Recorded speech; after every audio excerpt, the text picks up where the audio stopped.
for emperor penguins.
Yorùbá sọ̀rọ̀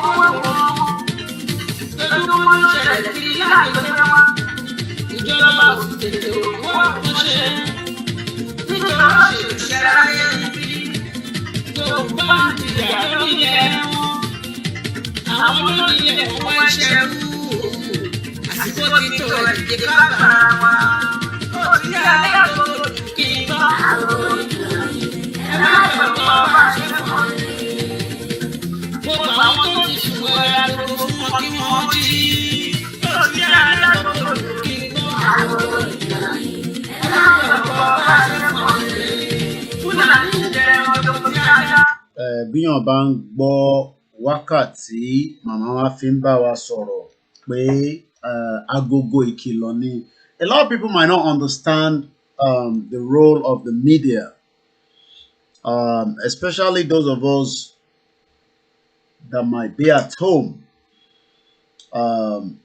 Ẹlòmíràn ní wàhálà yẹn ṣe wá pọ̀ báyìí. You know, why all the time? Why all the time? Gbogbo yín lẹ ń pariwo, lẹ ń sọ̀rọ̀. Ǹjẹ́ mọ̀ pé BBC operate 24 hours non-stop, whether they are biased, whether they have an agenda, whether it's for a purpose, but kò sí ibi kankan tí ẹ má bínú, I'm just trying to get the Instagram ready as well, because like I always say, we have different viewers from different parts. So tí bá ń set up by bí wọ́n bá tan TV nísìn, NBC is running 24/7, ABC News is running 24/7. Okay, I think I know why. It's probably maybe because we have to. All right, let's come back to our music and then I'll come back again.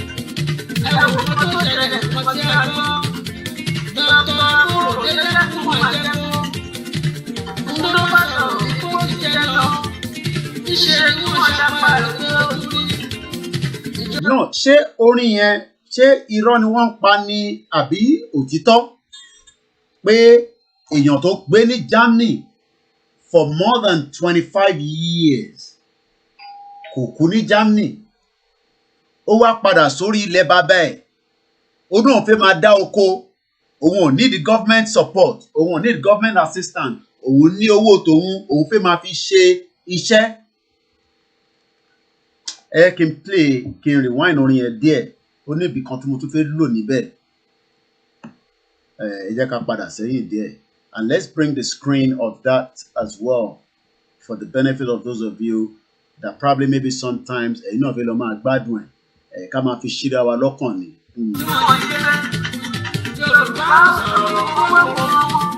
Àwọn Yorùbá ò sọ̀rọ̀, àmọ́ tí Sunday Igboho ní òun fẹ́ sọ̀rọ̀, ó ní òun máa sọ̀rọ̀, ó nítorí pé òun ò lè jókòó kí ìran Fúlàní kó máa pa èèyàn tòun.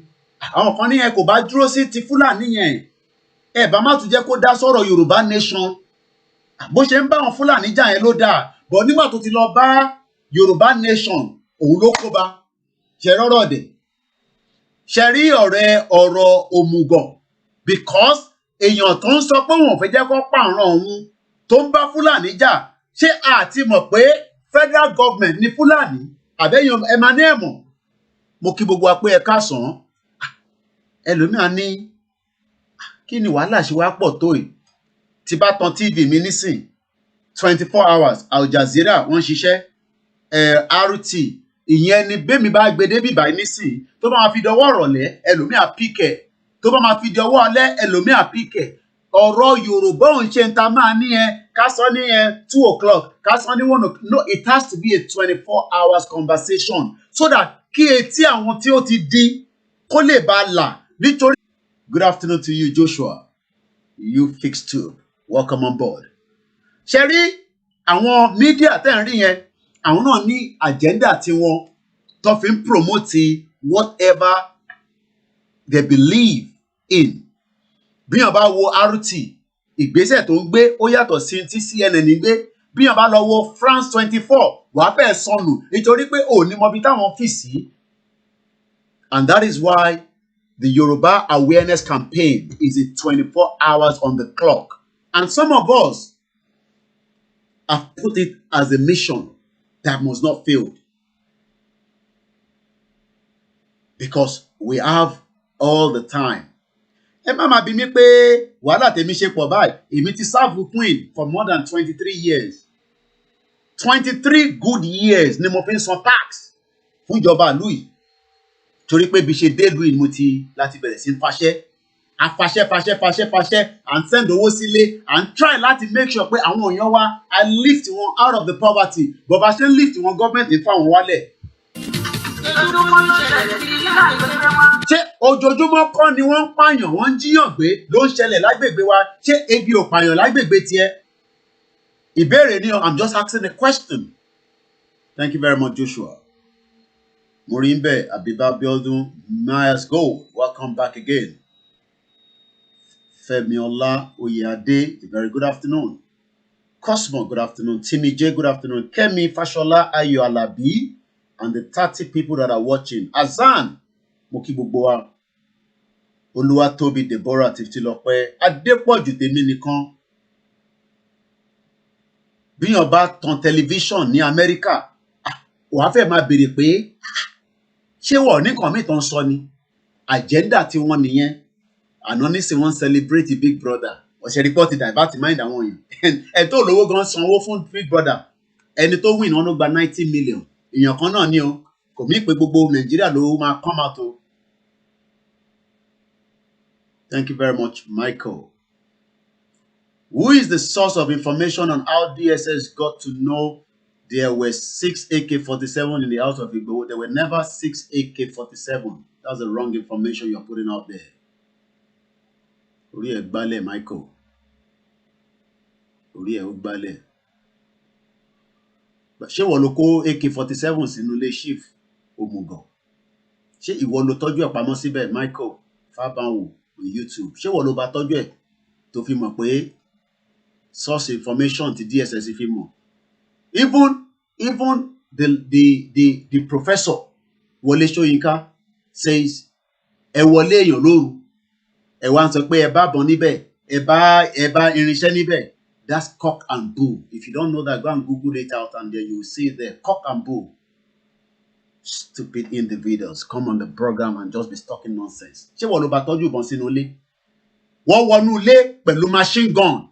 O sọ nípa yẹn. Tó bá jọ ti pa ni, I'm sure people like you will be so happy.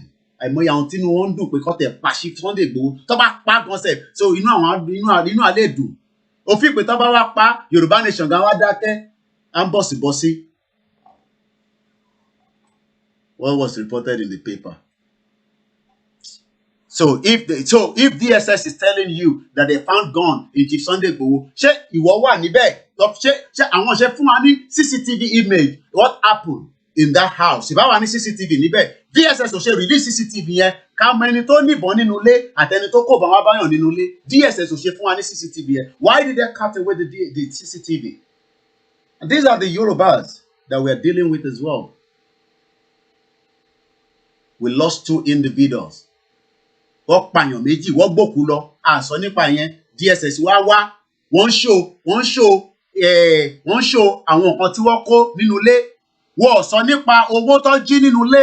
We're talking about dollars, euro, pounds, naira tó kó nínú ilé. Wọ́n náà àwọn rí bí less than 50,000 naira nínú ilé. Ṣé èèyàn bí Chief Sunday Igboho a ní ọkọ̀ máa ní èmi gan tí mo tẹ̀ jẹ́ Chief Sunday Igboho gan ti bá gbá gbogbo pákúpákú mi bóyá kí lè yọ 50,000 naira jáde kúrò nínú ilé yìí. Ẹ wá wọnú ilé èèyàn ẹni ẹ bá 50,000 naira níbẹ̀. Ẹ kó jewelry, ẹ kó gold, ẹ kó gbogbo nǹkan lọ. Àwa ń bi Benin Republic pé kí ló ṣe gan sef? Kí lè ṣe? Ibi tá a ṣe lọ lọ́sàn-án yìí nìyẹn. Part 2 of where we started this morning. Ìjọba ò wá kankan ṣe. ìyẹn ni Chief Sunday Igboho ṣe sọ pé well since Ọ̀yọ́ state governor wọ́n pààyàn ní Gangan Ọ̀yọ́ state governor took 72 hours láti lọ kí wọn. Do you understand the magnitude of ẹlòmíì ò lọ́lé o lára àwọn tó ń wo program yìí o ẹlòmíì ò tí ì délé in the last 10 years tá a bá ń sọ pé Nàìjíríà ò dáa ẹlòmíì ò understand Nàìjíríà tó dáa yẹn ó kọ̀ rò pé nǹkan tó ń rí lórí TV ni o tẹ bá délé ẹ mọ̀ pé ìyà ń bẹ nílé. If you have opportunity to send money to your loved ones àwọn tí wọ́n ò ní loved ones labroad nǹkan ṣé gbogbo wa náà ni gbogbo àwọn tó wà ní Nàìjíríà do you think that everybody in Nigeria have family abroad? All the politicians, whether they are the Yorubas, the Igbo, the Hausa, the Fulani, especially àwọn ti Yoruba, ṣẹ̀ráyé yín. Now we are asking the question, kí ni Sunday Igboho ṣe tí ẹ fi dì mọ́lẹ̀ ní Benin Republic? Kí ni offense?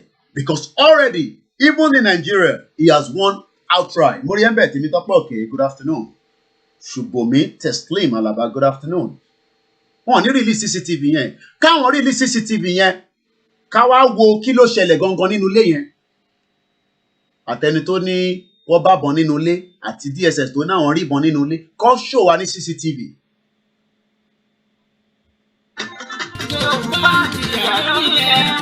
Àìtí ìjìyà lọ́kàn àwọn kan. Àìtí ìjìyà rárá o. Good afternoon, Akànní Mukadas. Odeyemi Oluwaseyi, good afternoon. Says sit down at home can make us reach the way fast. Okay. Sit down at home. Morimbe, Mama Lara Balogun. Adejare Tohib Opeyemi. Mama me Mr. Koiki. Anybody that comes here and comment rubbish, please block them straight away. No, come on, Fitigbo. Nígbà téèyàn wá tó ń sọ pé wọ́n bá bọn nílé chief ṣé òun ló kó lọ síbẹ̀ òun ló kó sí ṣé òun bá DSS ṣiṣẹ́.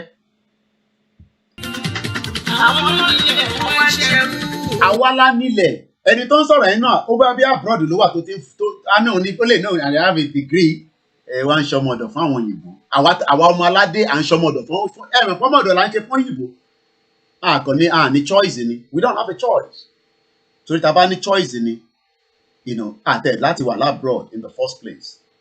Tó bá jẹ́ pé a bá ní choice àwa ni ọmọ nílẹ̀ wa ń jẹran oúnjẹ egungun àti jẹ egungun là ń jẹ nísìn we give thanks but ọ̀pọ̀lọpọ̀ èèyàn wà níta tó ráwọn kan bá náà pera wọn ní nido àwọn èèyàn wà ní Singapore màá fi wọ̀nyí wọ́n ní kudos fẹ́yìn tẹ wà ń lé o ẹ jẹ́ kí ìyà jẹ yín dáadáa tí ìyà bá jẹ yín dáadáa mo wà lórí program lọ́wọ́ a wà lórí ètò.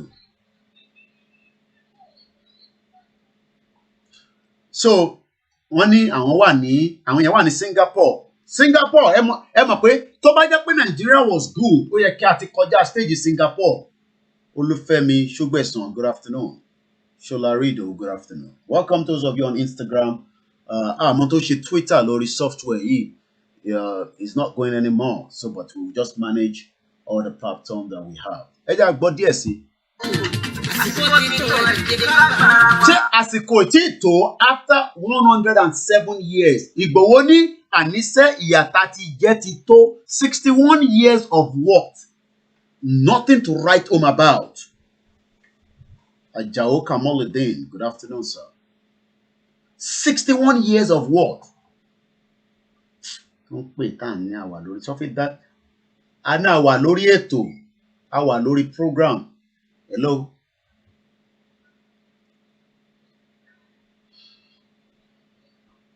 And don't pay to anyway. I'm a blocker, no, I'm a cut it off. So I come and destroy. Because sometimes when people call, you don't know the urgency of the call. That's why we pick it up. Morimbe Christina Ade, mi mo ki ogbo enti wa ní UK, America, Canada. Aki ogbo enti wa lórí ilẹ̀ wa lọ́hùn. Ṣé kò tí tó ni? À ń pé ìkìlọ̀ yẹn nísìn lójú àwọn kan wọ́n ṣeré ni. Lójú àwọn kan kò lè possible irọ́ lẹ pa. Nigeria cannot break. Ẹ mọ̀ pé ìlú tá à ń lù lójoojúmọ́ gbàgbàgbìgbìgbì Koiki ń lù gbogbo mídíà tó kù ń lù àwọn sọ̀rọ̀sọ̀rọ̀ ń lù àwọn tó ń kọ̀wé tíyàn bá kà wọ́n átíkù míì yàn máa wò pé no ọpọlọ ń bẹ kò dẹ̀ ṣe Yorùbá nìkan ló fẹ́ lọ. Everybody is tired of Nigeria. regardless of whether they support Biafra, they support the Middle Belt, Lower Nile, whatever you want to call it. The whole country is now on a standstill. Nothing is working in Nigeria as we speak right now, apart from those that are corrupt. I was listening to the senior advocate of Nigeria, Mr. Femi Falana. I won't want to go into that section. Prince Terry Shitu. It will come back. That's all I can tell you. I won't read your comment out. But let's just say it will come back when the right time comes. That's all I'll tell you. It's a interactive platform. Mongo TV me, niwaju mi báyìí, and I can read the comment coming from the YouTube. And I have my phone here. I can follow the conversation. The only one tí mo ti lè monitor ni the other platform, KOIKIMEDIA. Let me see if I can also monitor the comment there. Because everybody, gbogbo alájọ ń ṣètò yìí.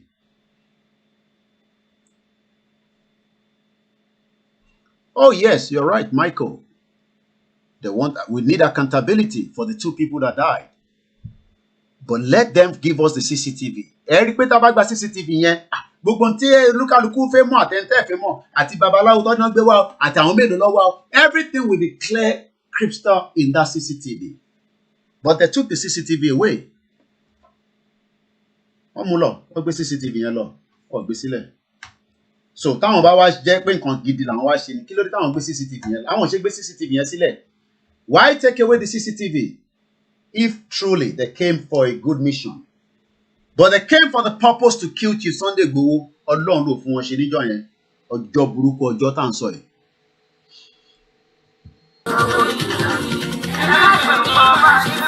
Mo kí gbogbo yín tí ẹ wà lórí KOIKIMEDIA. Ẹ jẹ́ ká máa rántí pé the reason why I understand àwọn kan lè wà nílé.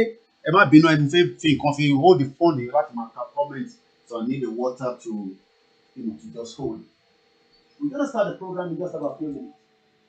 Ẹlòmíràn ní Koiki ò bá tètè máa bẹ̀rẹ̀ program yẹn, ẹjọ́ orin yẹn ti pọ̀ jù. Orin yẹn ó níṣẹ́ tó ń ṣe. Orin yẹn ó níṣẹ́ tó ń ṣe because àwọn tó jókòó tó gbé ọpọlọ kalẹ̀ tó bá wa put it together ó níṣẹ́ tó ń ṣe. So táwa bá ń sọ̀rọ̀ táwa wá play àwọn orin yẹn tí orin yìí níṣẹ́ kò ń ṣe ìsínà wọ́n ní ìkìlọ̀ ní title ẹ̀ warning. Àwa ní expect pé kí BBC kó máa ṣe show fún wa lójoojúmọ́ báyìí. Even we had one of the most best rally of our time in UK on Friday. BBC Yoruba ò lè sọ pé àwọn ní representative ní London láti wá cover. Do you understand what that means? BBC Igbo kò rányàn kankan wá. BBC Pidgin kò rányàn kankan wá. BBC Hausa. So wọn ò ní anybody. Thank you very much. Odeyemi Oluwaseyi. Are we saying that BBC do not have the strength to send somebody? Hey, BBC Live, we are now in Newi, we are now in Ojuelegba, we are now in Kinikan. Oludele, good afternoon. Àṣẹ fẹ́ wọnú ètò ni. Àìtí bẹ̀rẹ̀ ètò rárá. Gbogbo ẹ̀yin tí ẹ ti sùn ìyẹn ẹlòmíì ó lè jẹ́ pé ní ló ṣe máa rí broadcast yẹn for the first time because we are so stressed out outside the world. Ẹlòmíì wà nílé náà kò tẹ̀ pé gbọ́ gbogbo tá à ń sọ yìí but bí á ti kọ̀ọ̀kan bá wá kọlù akọ̀ọ̀pá ó dà pé wọ́n ní bọ̀bọ̀ kan wà tó ń jẹ́ Koiki. Òun gbọ́ bọ̀bọ̀ kan tọ́nu máa ń sọ̀rọ̀ ni. You never know where our broadcast can be. Don't think that ẹ̀yin tẹ́ ti jẹ́ followers tẹ́ ń gbọ́. We are also trying to bring on board people that probably disagree with us. That's fine. We don't expect everybody to agree with us. You think France wants to agree with us. Breaking of Nigeria will be like a dream to each and every one of us. Musba Olawal, you're quite right. But Ikiloni, the question that Birawa knows is why is Benin Republic still holding Chief Sunday Igboho? It's coming up to 3 months. Ṣó pààyàn ni, ṣó jalè ni, kí lè ṣe gan ní Benin ṣe, kí ni ẹ̀ṣẹ̀ Chief Sunday Igboho ní Benin Republic that they decided to hold him there. I saw your call, Michael Godwin, and as you can tell, I was getting ready for the program. So I sọ̀rọ̀ lẹ́yìn ètò. Kí lè ṣe gan, a máa ṣí ojú òpó, ẹ bá wa sọ̀rọ̀ kò ń ṣe nísìnyí, ká tó wá wọnú the Boko Haram. Máyégún ṣe program lé lórí lánàá, èmi náà ṣe analysis ẹ̀ díẹ̀ lénìí. ẹ má expect pé gbogbo táwa bá ń sọ ní bíbá ilẹ̀ máa bá lórí international media news or foreign media. Ẹ má expect ẹ o. Máa lọ rí program bàbá.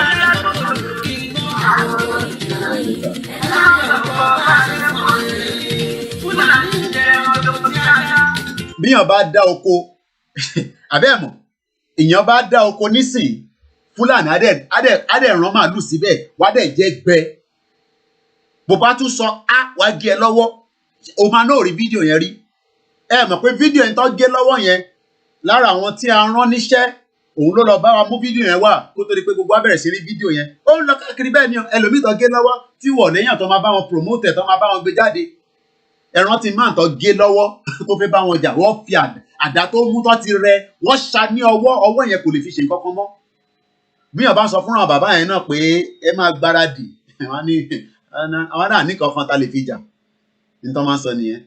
Fúlàní wa oko tẹ́yìn dá ẹ mọ wàhálà táwọn èèyàn ṣe ní oko ni. Èmi dé oko lẹ́ẹ̀mẹ́wàá tó ń ṣe so many and many times I've been going to Nigeria kàtẹ́ tó sọ̀rọ̀ Yoruba nation. I love going to the àṣepọ̀ táyì tí mo tẹ̀ ń lọ ìmọ̀ ń take risk tó dáa ni láti jíyàn gbé. Wọn kọ̀ máa ní Koiki ìlú òyìnbó ló ń gbé ẹ mọ́ ni mídíà kan tó wà ní London ni òun ni Fúlàní jí gbé ẹ bá wa dáwó fún un. Ṣé bó ṣe jẹ́ kó rí nìyẹn? Àwa dá oko tó ń ṣe ẹ mọ́ láti kọ ebè ẹ pípò yìí sì láti kọ ebè àwọn bàbá yẹn tó máa bẹ́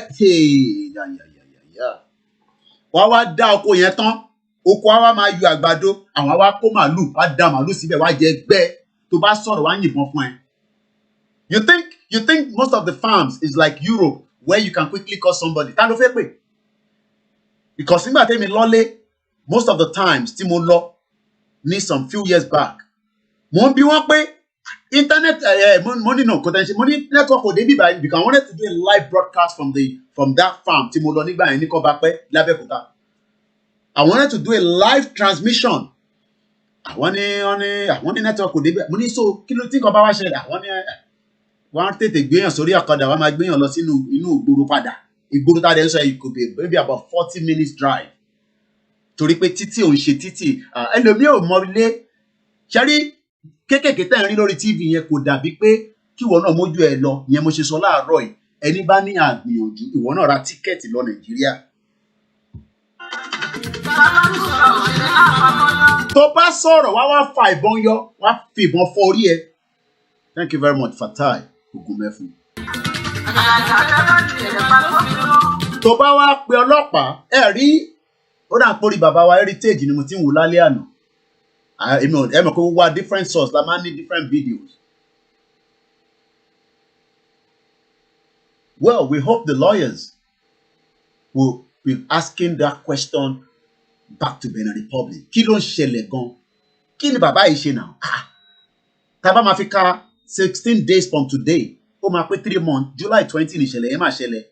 Kódà bíyàn bá commit offence tó lé nílùú yìí ní UK tí mò ń gbé yìí if you commit thank you very much Biafra undefeated thank you very much Toyin Akaba thank you Fulani money talking they don't want Balogun Sunday to go to ICC so they want them to hold him ìlọ́lọ́pàá Sakeke good afternoon bẹ́ẹ̀ ni mo kí gbogbo ẹ̀yin tí Kẹ́hìndé Kazeem Emmanuel àṣẹfẹ́ àìtí wọnú ètò preambles ní gbélé tá a ṣe ń ṣe yìí.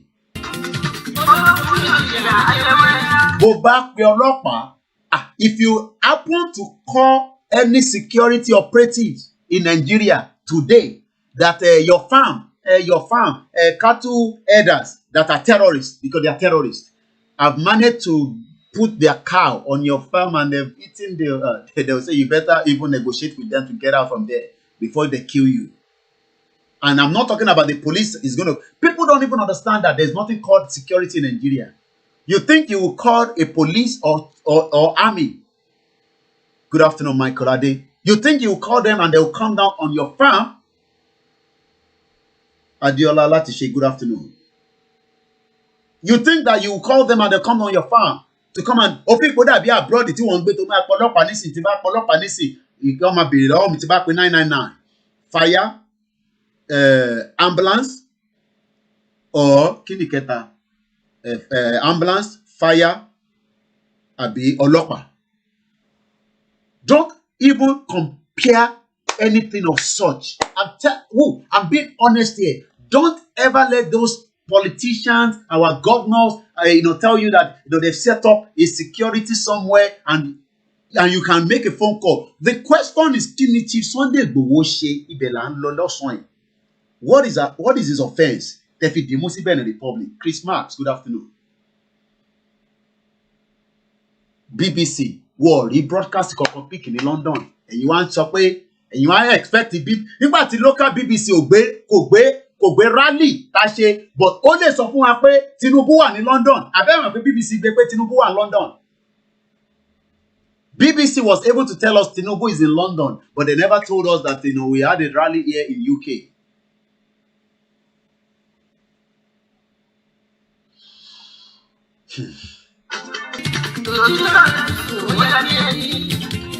Gbogbo àwa tá bá ti sùn nísìn ẹ jẹ́ ká jí o. Look, everybody has a role to play. I am just playing my role because this is the angle anymore, and this is what I have done before we embark on this campaign movement. And I remember when they were campaigning, for the BRICS exit, some media supported exit, while some media never supported it. That's why the broadcast actually on Friday, mo challenge ọlọ́pàá kan. Ó ní o lè ṣe méjèèjì náà. Ó ní wọ́n ló fẹ́ ṣe journalist, ó tún fẹ́ ṣe activism ní bíbá ní the same day. Mo ní bó ṣe máa rí gangan náà ni because I have to support my people. Ẹ lọ gbọ́ broadcast yẹn. I was challenging one of the police officer on Friday. Ṣé mo lè challenge ọlọ́pàá Nàìjíríà lásán nínú tí o sọ pé wọ́n bí ẹ sí? Can you challenge the police? Ẹ rántí pé níjọ́ on the 3rd of July when Comrade George Akinola tó engage àwọn ọlọ́pàá yẹn pé a ti fẹ́ ṣe ètò kò sí níjà kò sí ní wọ́n àti jẹ́ kó sọ̀rọ̀ kan wọ́n fi tí àga sì sí olódò ẹ wọ́n wá fi pòkò olúkàlùkù ya dànù ni. No, is that a country? And that is meant to be your country. But your government, and when I say your government, don't think I'm talking about Buhari now. I'm bringing it back to the state level because Sanwo-Olu torí ẹ̀ ti gbálẹ̀, orí ẹ̀ tó ti gbálẹ̀ bí Ambode ló jẹ́ ká mọ̀ torí pé ẹ lè ní pé Koiki sọ pé Sanwo-Olu orí ẹ̀ ti gbálẹ̀. Ambode, the former governor, told us that Jide Sanwo-Olu has mental problem upstairs. The video is there. Don't ask me to play it. When they were campaigning in 2019. So now, Royal Suite Hotel, thank you very much. Yes, we must keep pushing. And that is why we are here every day. Because if I tell you live, no. I can go live anytime. And but the message will be there. Because BBC, Sky News, they are running 24 hours. And they are not interested in what is happening in Nigeria. Afghanistan is saying what the men could. Hey, no, do you know that when they were in Afghanistan, hey, it's calm down. And the Taliban were telling America, we are not going to extend the days. And release airport here for I'm waiting for that day that we can be bold enough to tell the international community the same thing. I will be so excited. I will be the host. Tẹ́bẹ́rẹ́ ni pé ká wá sísàlẹ̀ nígbà yẹn, ẹ má fi yẹn dẹ́rù bẹ̀ mí. Ẹ lè fi dẹ́rù bá àwọn ọkùnrin míì tó tẹ́ pé they are balls. Abẹ́ ìlú lé wọn nìkan lọ́wọ́. Kọ́ máa jágbe mọ́ ìyàwó wọn, kọ́ máa disrespect ìyàwó wọn. Àwa ti kọjá yẹn. Tó bá tó àsìkò, Koiki máa tún padà sísàlẹ̀. Orí ẹ̀ gbálẹ̀ Michael Fábọ̀. Orí ẹ̀ ó ti gbá ilẹ̀. I won't block you. I'll leave you there, but I'll be telling you that it's you that need to go and take your medication. Kò ní dá fún bàbá ẹ̀. Ọmọ àlè. Lára àwọn ọmọ Fúlàní ni. I won't block you so that mo fẹ́ kó lè máa gbọ́rọ̀ mi dáadáa. Ọmọ àlè Fúlàní. Most of them, they are not in Nigeria. That Michael. Tẹ́ bá lọ wá background there. Abroad ló wà o. Ọmọ àlè. Ṣé mi sọ fún ẹ pé tí bá sick, at least tí bá tẹ̀ sick, I can get the medical help here. Ṣáwọn tó wà nílé tó jẹ́ family mi, ṣé tó bá sick, can they get the same medication? That's the question. Ọdẹ. Ọmọ àlè Yorùbá.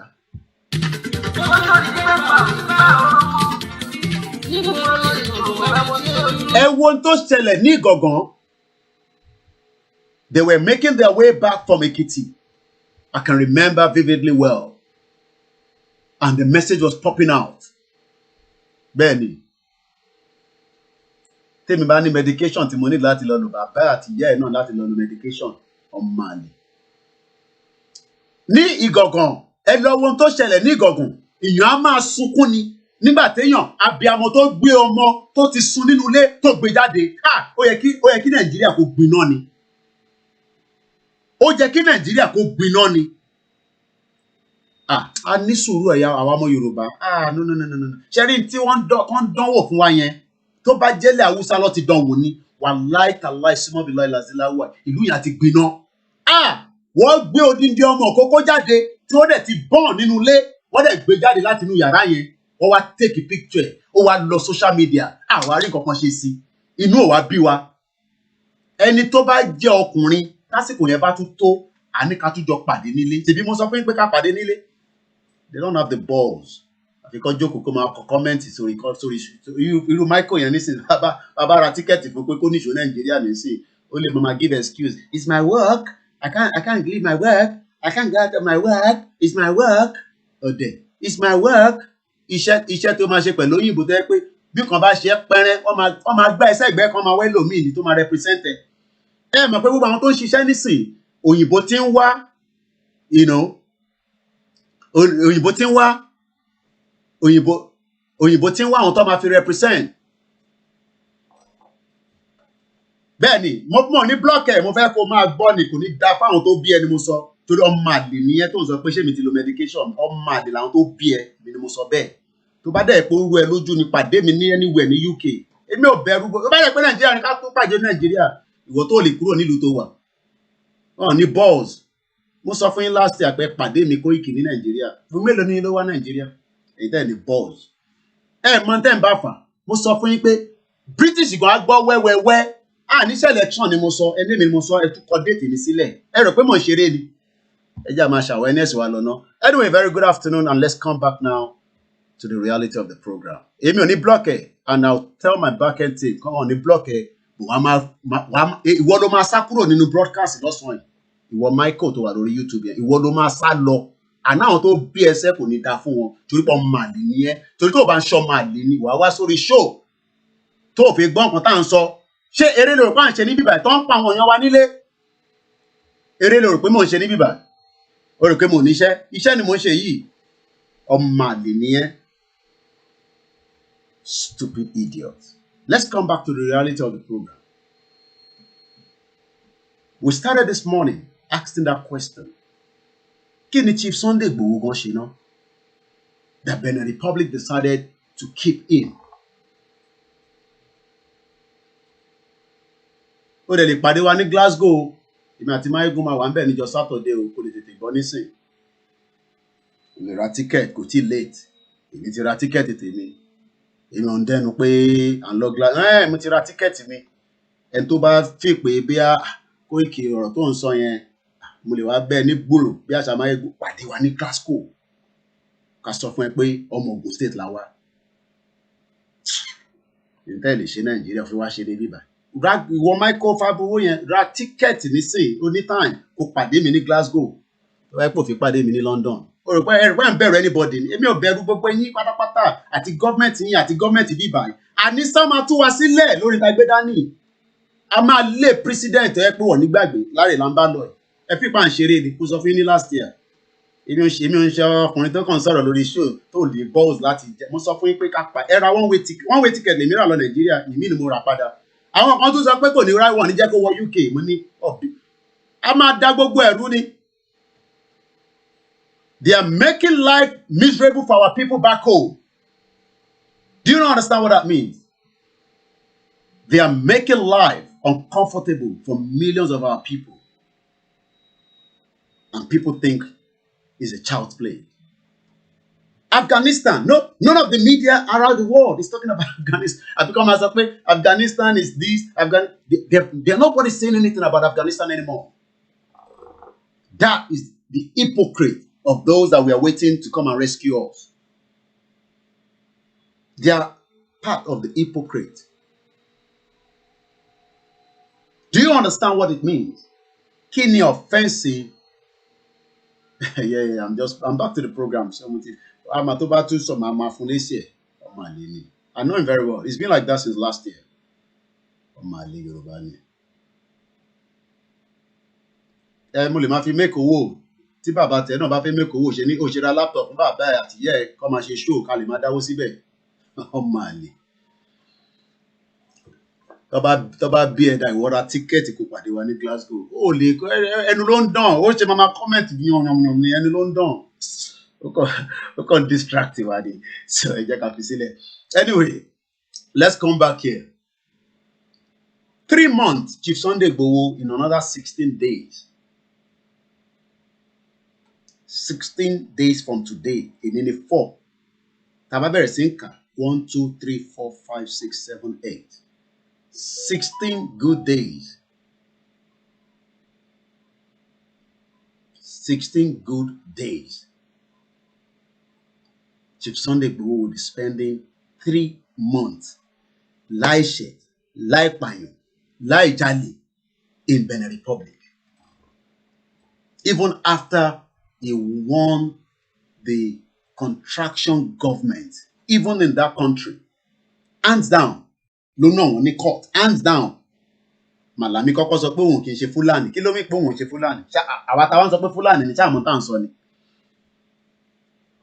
Ó ní òun ṣe Fúlàní. Ó tún ní òun mọ̀ nípa in tó ṣẹlẹ̀. Ó ní ẹ̀jẹ̀ èèyàn tí wọ́n pa, Àdìsá Àdògán tó pa, àti bàbá wa Alhaji Fatai, family men, òun lẹ́ ń wò yẹn àwọn méjèèjì. Wọ́n ní bí ẹ̀jẹ̀ ẹran, àwa pẹran, apẹran, àwa dẹ̀jẹ̀ yẹn sílẹ̀ lẹ̀. Àwa gbé sórí social media pé this is what the government have done. Okay, let's agree that that blood is not human being blood. But everybody confirmed that Adogan and Alhaji Fatai was in that house. Ibo làwọn méjèèjì wá wà? Ibo làwọn méjèèjì wà? Oh yes. Millions of people do not agree that we should break Nigeria. Who cares about that? Do you know that millions of Brits did not agree for them to leave EU? But nígbà tí àárọ̀ ọjọ́ kejì dí lọ́dún tí mọ̀ pé wọ́n ti kúrò nínú EU. 16 million voted out of EU. Not everybody agree. So you think we are here to make everybody agree with us? We are telling people that do not agree with us our point. And they cannot give us their point because their point is invalid because Nigeria was created by this shithole country called Great Britain that has kept our people in abject poverty. Àwọn ò ṣe fi wá sílẹ̀ bá ṣe wà. Bí a máa progress, bí a ní progress, kí yẹn kù sí wa lọ́wọ́. I don't agree that everybody will be with us. No. But it is my job to prove them wrong. And there's nobody that believes in one Nigeria can tell us categorically, forget about the 6 years of APC, forget about the 16 years. We are talking about what happened some 107 years ago. History must be remembered. Forget about kíni kan mi pẹ̀lú APC, PDP. À ń sọ̀rọ̀ pé kí ló ṣẹlẹ̀ gangan nígbà yẹn that kept us where we are today as people. And if we cannot talk about that, how can a white man, òyìnbó máa sọ fẹ́ mi pé òun máa control mi, and the British High Commissioner still in Nigeria telling us about 2023 election? Ṣé ìgbà táwọn fẹ́ jáde nínú EU, ṣé àwa ní sèèsì? Apart from my vote that says vote in or vote out. So this is not about APC. It's not about AGA party. It's not about PDP. It's about what the white man and women representing the Queen Elizabeth II have done to you and me as the real people. Deliberately gave power to the northern part of the country to suppress the rest of us.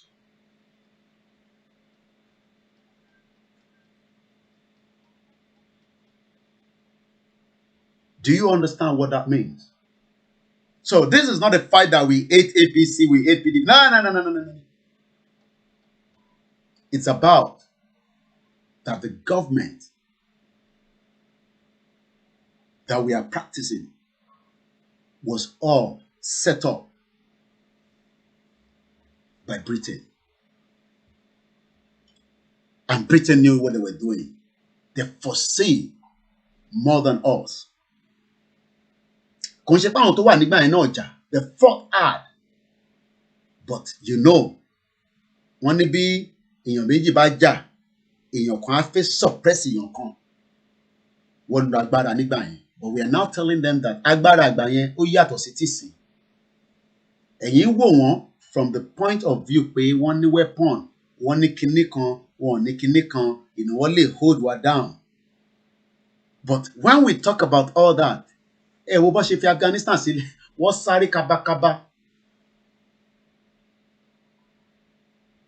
Britain bá ṣe ń sọ̀rọ̀ lọ́wọ́ báyìí nísìnyí, bẹ́ẹ̀ mà ti ń ṣe bẹ́ẹ̀ ṣe ń wò mí báyìí lénìí, they are working towards how 2023 election will hold in Nigeria. Bẹ́ẹ̀ ṣe ń wò mí báyìí lórí show lénìí, Britain wọ́n ń ṣe ìgbìyànjú bá ṣe máa wà nínú Nàìjíríà fún 2023. Ìyí ta ti ń dì tẹ́lẹ̀ kí ló ṣe sí?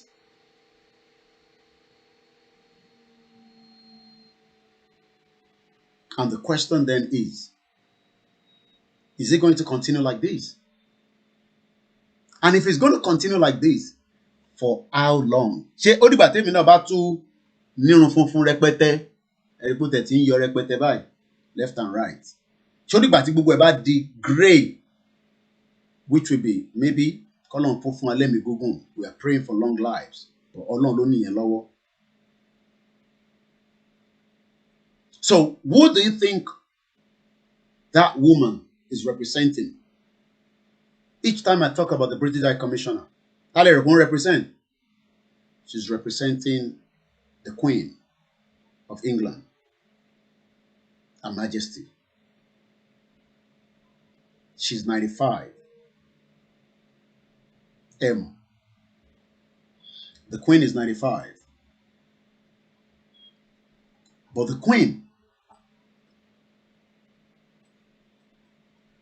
is still telling us that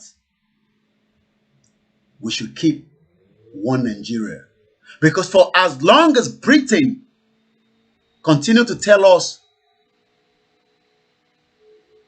oh yeah, I know that Larry, okay, gray hair makes young man looks distinguished. Okay, Justin Reason, thank you very much.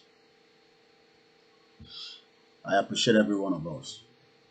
I've always said, I am not the bravest, I'm not the boldest, but I'll be part of them towards this journey. I want to call you until Mama Beru, anybody. Hello, Nilo Tele. Oh, back by 120 years. Let's just hear this.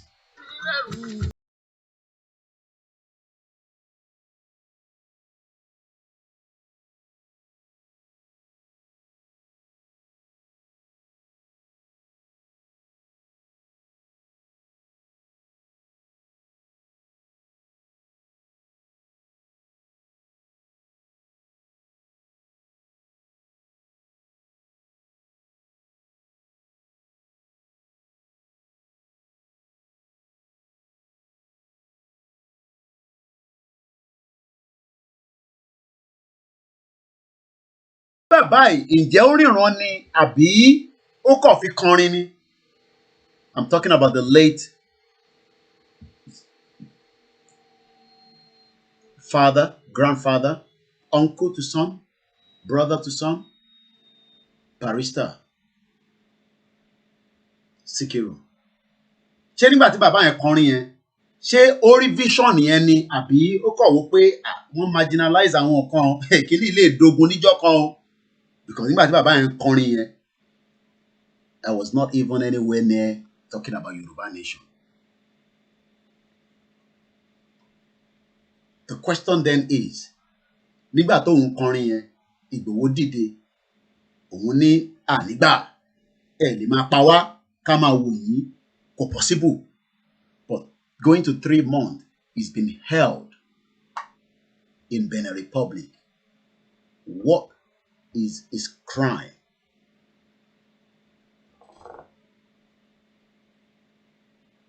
Kí ló offense Chief Sunday Igboho? Ẹ̀ṣẹ̀ wo ni bàbá ṣe? Pé ó ń sọ̀rọ̀, àní mo ṣe Yorùbá, tí bá ní mo ṣe ọmọ Nàìjíríà, mo ṣe offense ni. Ṣé nígbà táwọn ọmọ Britain, tá ń pè ní British, I'm a British. I'm a British. I'm a British.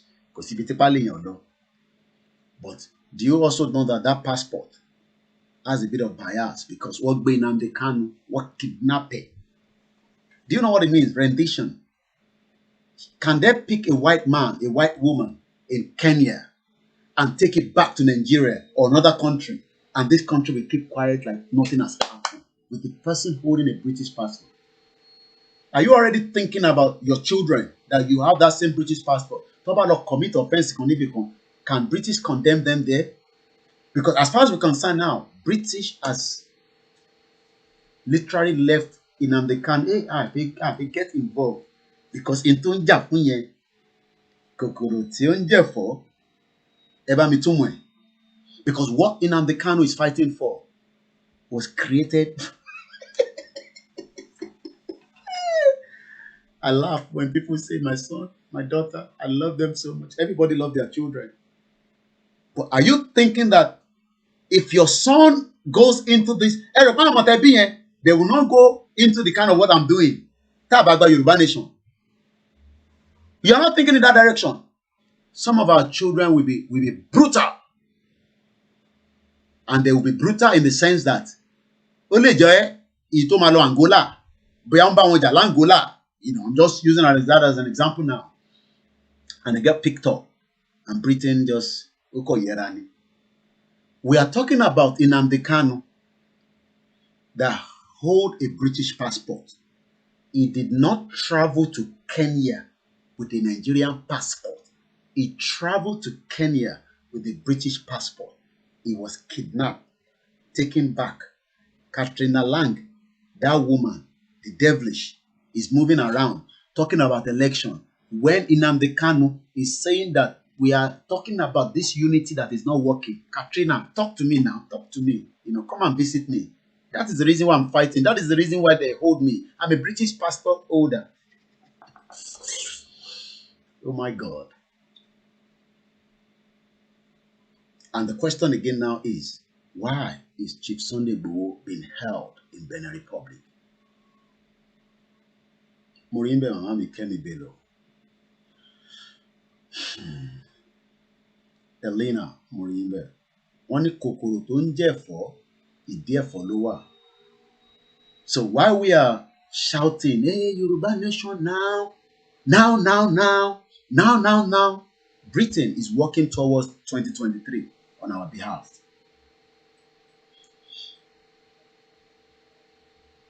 Great Britain, this country, is already working on our behalf for election in Nigeria in the next less than, I'll give us the time frame.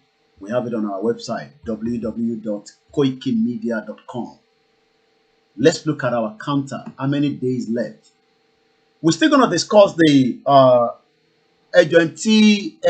proposal Constitution of Yoruba Nation. I have asked us to come and talk to us. Program behind it. I'm not sure whether they've sent me a message, but like I always say, when we have thousands of messages, if you don't call me, I might not be able to see it. So Tebati, send message, please. AMG Autos, good afternoon. Alade Anyala, good afternoon. Okay, my brother Michael, he's a brother, but I'm Tasidia Deni. Don't know about the Santico Airport Tasi. Only my passport is US, is superior to your British passport. British passport. Oh my God. I want American passport. Let's say Nigeria. Go be my respect. Why Yaloju airport in bed to Mama Yagbesara? 494 days. Countdown. Britain is already talking about 2023. That woman was with. Okay, let's come back here first. Emma Bino, asking Pada lo see Oribi by Lambert the same. Conflicts for jihad. Maye go explain it. If you come and touch on it, a little bit. Difference will make at Anthony British passport, Anthony American passport, Canadian passport. Yum. You like Urukoye, yum. Thank you very much. We'll come back here. But eba fe gbo analysis yẹn dáadáa. Maye go ti ṣàlàyé word for word, but I will try my best to also make sure that we do justice to it. So we come back to that. Then Ento by Timon, who is aware about this Pandora paper? Yeah, you can go. Yeah. Michael, man distracting me, but we can't. We don't want to block him. We leave him. Pandora paper, secret wealth dealings of world leaders. Our Nigerians not one involved. And only look, and there are about 600 journalists that came together. It's the biggest when it comes to the secret wealth of dealings of world leaders, politicians, billionaires, has been exposed in one of the biggest leak of financial documents. The biggest. Gbemi leke. Mama to da. Mo ti da yin mo nisin. Ẹ ṣé gan mama. Gbemi leke. Àwa la máa borí wọn. Ẹni bá ní àní délẹ̀ lérí àfàlẹ́ Ọlọ́run lọ́wọ́. Torí tí bá ṣépè ní sí wọn ní Koiki má ṣépè fún wọn. Mo ṣépè. But àsìkò yẹn ó súnmọ́ agogo yẹn ń lù. Ṣé gbọ́ ìkìlọ̀ ni ẹ mọ̀ pé ohun tí ìyàwó ń kọ lọ lẹ́ẹ̀kan nìyẹn. Alágogo. Ṣé rí gbogbo tí atrocity tó ṣẹlẹ̀ yẹn? Ẹ ṣé gan ni màmá. Màmá mi gbé mi lékè. Thank you very much, ma. Ṣé rí gbogbo ìṣẹ̀lẹ̀ tó ti ṣẹlẹ̀ tí àwọn èèyàn rò pé àwọn èèyàn ti gbàgbé? People think that people have forgotten about what has happened in Igogon, in Oshodi, and not only the Fulani killing, even the atrocity by the government against the people. Àwọn èèyàn rò pé people think that the government, everybody has forgotten about it. By the time tó bá máa rú,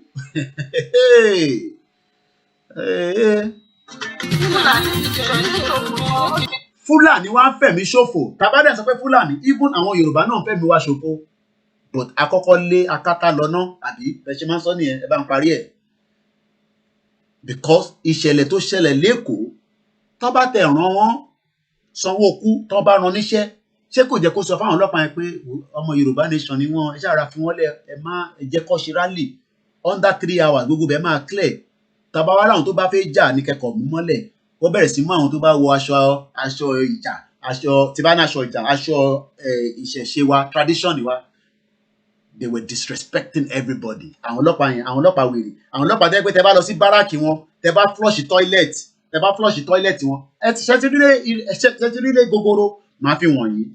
Kàmáta ìbá ti lọ síbẹ̀ yẹn nísìnyí. So I quickly want to remind us that 494 days, but Britain is already preparing. But also some diaspora in Singapore. Some diaspora, this is what they are saying. Citizens shouldn't give up on Nigeria. These people do not live in Nigeria.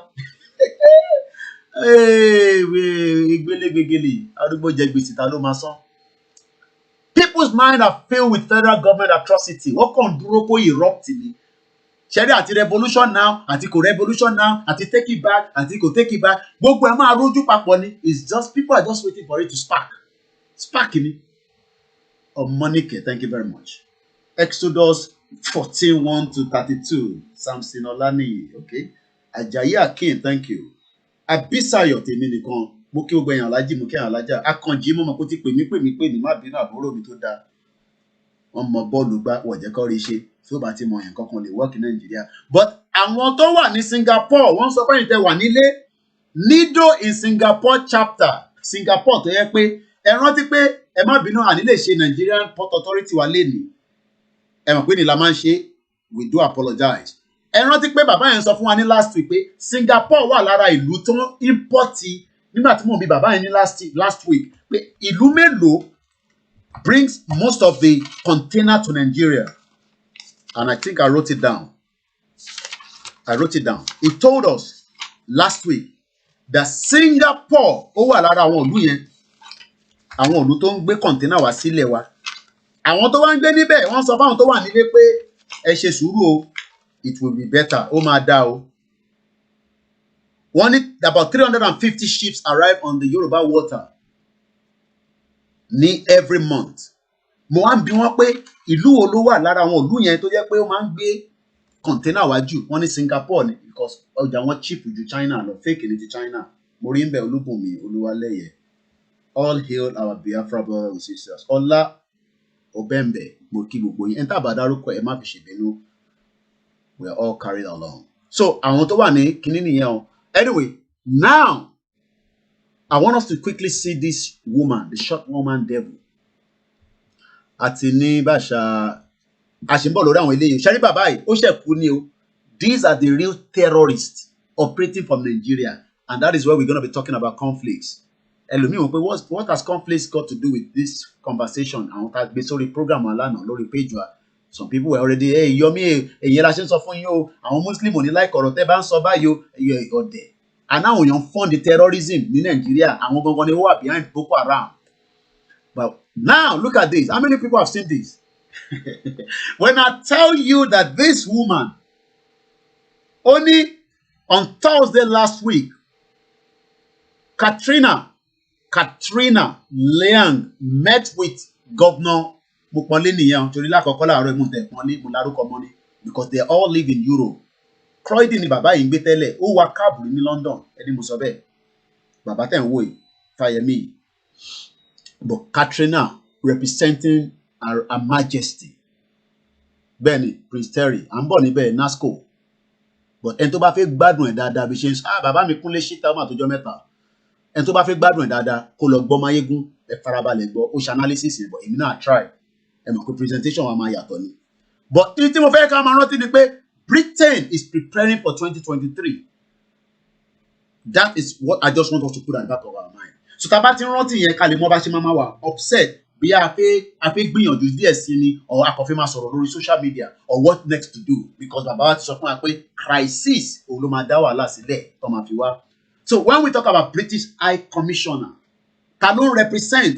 Àwọn wo ni government tó ń represent? Ṣé government Senegal ló ń represent ni? Ṣé government America ni? No, she's sometimes màá kọ́ máa béèrè àmì pé ṣé òun ni president ìlú wa ni?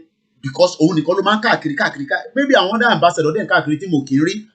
But I don't care about those ones. But àwọn ló colonize wa, àwọn ló kó wa sí problem yìí. So let's leave that now and start doing justice to this. But tabarẹ́ni tó bá fẹ́ pè tó bá máa fi di aago mẹ́ta nígbà ìpè mọ́, and the call is just based on why is Benin Republic still holding Chief Sunday Igboho. Maybe one or three people just want to say quick on that, and then but from 3 o'clock we'll go straight into this. I will read it as much, but like I said, I love Mayegun when he does this kind of analysis, especially I don't think shake on the last year for the owners of Nigeria. Muriembe Onoche, Ayeni MA. Britain is the clog in our wheel. Báwo la ṣe fẹ́ wá yọ clog yẹn? How do we remove it? Because bá a ṣe ń sọ pé a fẹ́ gba Yorùbá nation, a fẹ́ gé Àrẹwà máa lọ. We want everybody to be on their own because we will never want until Britain put that mechanism for their own selfish interest. You know, when people say, Koiki, is their own selfish interest. No. It's different. We are media. Media runs on money, not on paper. Media runs on advice. Some of you give us advice. Some of you give us intel. Some of you give us information. But Britain did this wickedness just to make sure that we are all suppressed. And then we can be so proud. Hey, American passport. Hey, yeah. Imagine if we have our own passport that we are proud of. Have you not thought about that? That's why we are all proud. And it's very good. I mean, we should be proud when we have those passports. It gives us a leverage, even in that country, in that system, if we know what we are doing. But the leverage is not American interview, from what I'm told. I don't know how far it is, how far that is true. But I'm told you cannot get an interview date until 2024. Do you understand what that means? But about 10 Northerners, Fulanese, came to UK to see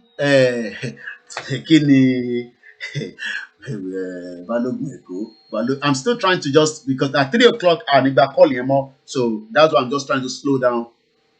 And to back lórí video call video call. Okay, I think we've missed 2 or 3 calls. Lórí video call. Lórí video call.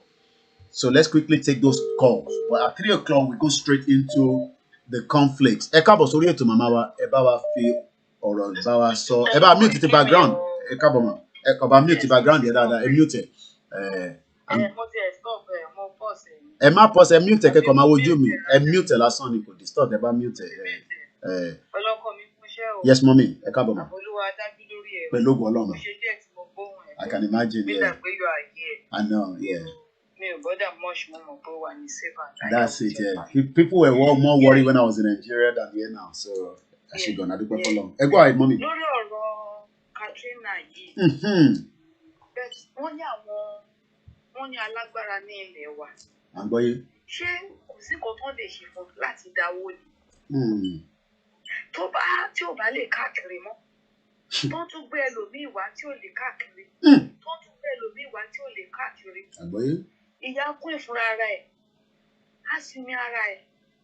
Because like jẹ́ pé àwọn ènìyàn wọn yọwọ́ kúrò ní ọ̀rọ̀ wa Ọlọ́run á jẹ́ kó ṣe ṣe. The stress is too much. Káwọn alágbára wọn tí Ọlọ́run fún ní agbára Ọlọ́run ló ní egbò àti ewé. Ọlọ́run fún ní agbára kó jáde kó má jẹ́ kí nǹkan kó bàjẹ́. Kí nǹkan kó bàjẹ́ kó tó di pé wọ́n máa jáde. Wọ́n jọ. Àfi Ọlọ́run fi bẹ̀ wọ́n. Àbí kí bí ká ṣe báyìí. Lágbára. Ó ní mo ní kí n dá sí ètò níwọ̀nba tí mi lè sọ̀rọ̀. Mo understand. Ẹ jẹ́ ká tún fẹ́ lómi láàyè bí ẹlòmíì náà tó align pẹ̀lú nǹkan tẹ̀sán ẹ̀ ẹ ṣé gan ni màmá wa ẹ jẹ́ ká máa bá wa lọ lórí ètò. Bẹ́ẹ̀ ni mo dúpẹ́ lọ́wọ́ gbogbo ẹ̀yin tí ẹ ń fi a lot of people were worried especially for someone that live here ó lọ Nàìjíríà ó lọ ń pariwo àwọn oríṣiríṣi gbọ́n at the end of the day so many people do not want the Nigerian government to pick me up. So they were more happy that I returned back safely. Hello, caller. Ẹ káàbọ̀ sórí ètò. Ẹ káàsán ẹ kú ètò adé gbogbo ẹ Ọlọ́run mú adé lẹ́rìí o. Láìpẹ́ láì jìnnà. Kí ló ń ṣẹlẹ̀ lórí Chief Sunday lóògbé àgọ́ jágbó ọ̀nà plate lórí ẹgbẹ́ tó ṣẹlẹ̀ ní Benin báyìí sẹ́. Òun náà lájọ ń sọ báyìí lórí ètò. Òun náà là ń sọ lórí ètò. Ó ti ń pẹ́ ju àwọn nǹkan tí wọ́n ń ṣe níbẹ̀ látọjọ́ yìí ó ti yẹ pé ó padà lọ sí Germany wọn àbí báníjì Nàìjíríà ní báwọn tiẹ̀ máa fi àti. Tí Benin bá tẹ̀ lóhùn tẹ̀ fẹ́ mọ́ kó dúró sí ìlú òun ìlú pọ̀ lágbàáyé tó lè lọ dúró sí. So kọ́lọ́n ti wà lẹ́yìn kọ́lọ́n mú adélé ògo. Àmín. Ẹ ṣé gan ni. Ọ̀rọ̀ mi kan dá sí ètò náà. Ẹ ṣé gan ni. Mo kí gbogbo ẹ̀yin ará ilé wọ́n ní kọ́ bá wa dá sí náà ni wọ́n ti tẹ̀ dá sí ẹ ṣé gan ni. It is not easy for our family at home to add their voice to conversation like this. Ẹ ti wà lórí ètò ẹ bá wa fi ọ̀rọ̀ jomiro ká fi gbọ́n tẹ́yìn náà fi bá wa sọ sá. Hello, good afternoon. Hello. Good afternoon, sir. We can hear you, sir. Good afternoon. Welcome on board. Yeah, hello, good afternoon, Mr. Koiki. You're welcome, sir. God bless you as you do. Amen, sir. Sharing lórí ọ̀rọ̀ Chifolóyè Sunday Igboho tán ìwà bẹ́ẹ̀. Bẹ́ẹ̀ni, sir. Àwa tá à ń bá gbogbo kíní ìlọba rẹ̀ ṣe ń fọ́lọ̀ ẹ̀ á fúra wa a mọ bó ṣe ń lọ. But máa ń tẹnu wọn kankan ẹlẹ́rù ló máa ń kọ́kọ́ gbé. People might suggest okay fẹ́ violence fẹ́ kíní kan gbogbo alámù.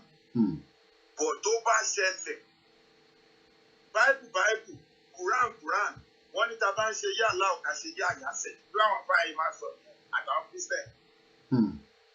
Olóyè tó wà bẹ́ẹ̀ ó lọ́wọ́ àwọn tá a mọ̀ tó jẹ́ èèyàn wa nílẹ̀ Yorùbá nú mi ò ní pè wọ́n leader o because 100% kò sí leader ibi leader yìí la fi respect tó fi jẹ́ pé nǹkan tó tọ́ sí 200 million àwọn tí ò pé 200,000 wọ́n dẹ̀ fẹ́ sọ àwọn kan dẹ̀ for life just because they don't want to lose anything nǹkan tí ò dẹ̀ ń ṣe tiwọn personally ṣe ti gẹ̀ àgbọ̀yé sá ìpínlẹ̀ tí máa yà yín lẹ́nu ni pé ẹ wo gbogbo ariwo tó ń pa bò this man don arrest Kútọ̀nù nísìn tó wà níbẹ̀ gbogbo àwọn tó máa ń sọ nígbà ayé ẹ̀ bó ṣe dúró Ọlọ́run ti jẹ́ kẹ́mi ẹ̀ gùn nígbà tó wà lórílẹ̀‐èdè Nàìjíríà tó máa ní ọba kan ó tẹ̀lé wa kíní kan ó tẹ̀lé wa ṣùgbọ́n ọmọ Yorùbá gbogbo ẹja fi náà sílẹ̀ sí káfí south sílẹ̀ ṣèbólúwe fi àwọn kan jóyè láwọn tó wà bẹ́ẹ̀ tó ń jó tó ń yọ̀ these are the same caliber of people tí ọ̀gbẹ́ni respect torí ẹ̀ lè bí o ṣe pé wọ́n leader àní leader kankan even lórí Ọbásanjọ́ there's nobody call leader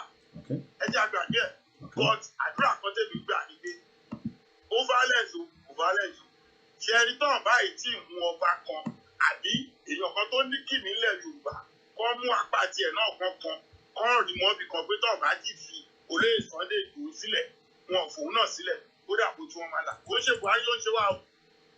Àwọn foolish of people èèyàn burúkú tó ní selfish interest wọn tó fi ń bàmí jẹ́ nílẹ̀ Yorùbá ló ń ṣe wá ẹgbàá bí bó ṣe ń lọ. That is the point. Ọlọ́run dẹ̀ máa dojú ti gbogbo wọn kọ̀ọ̀kan. Ní agbára Ọlọ́run.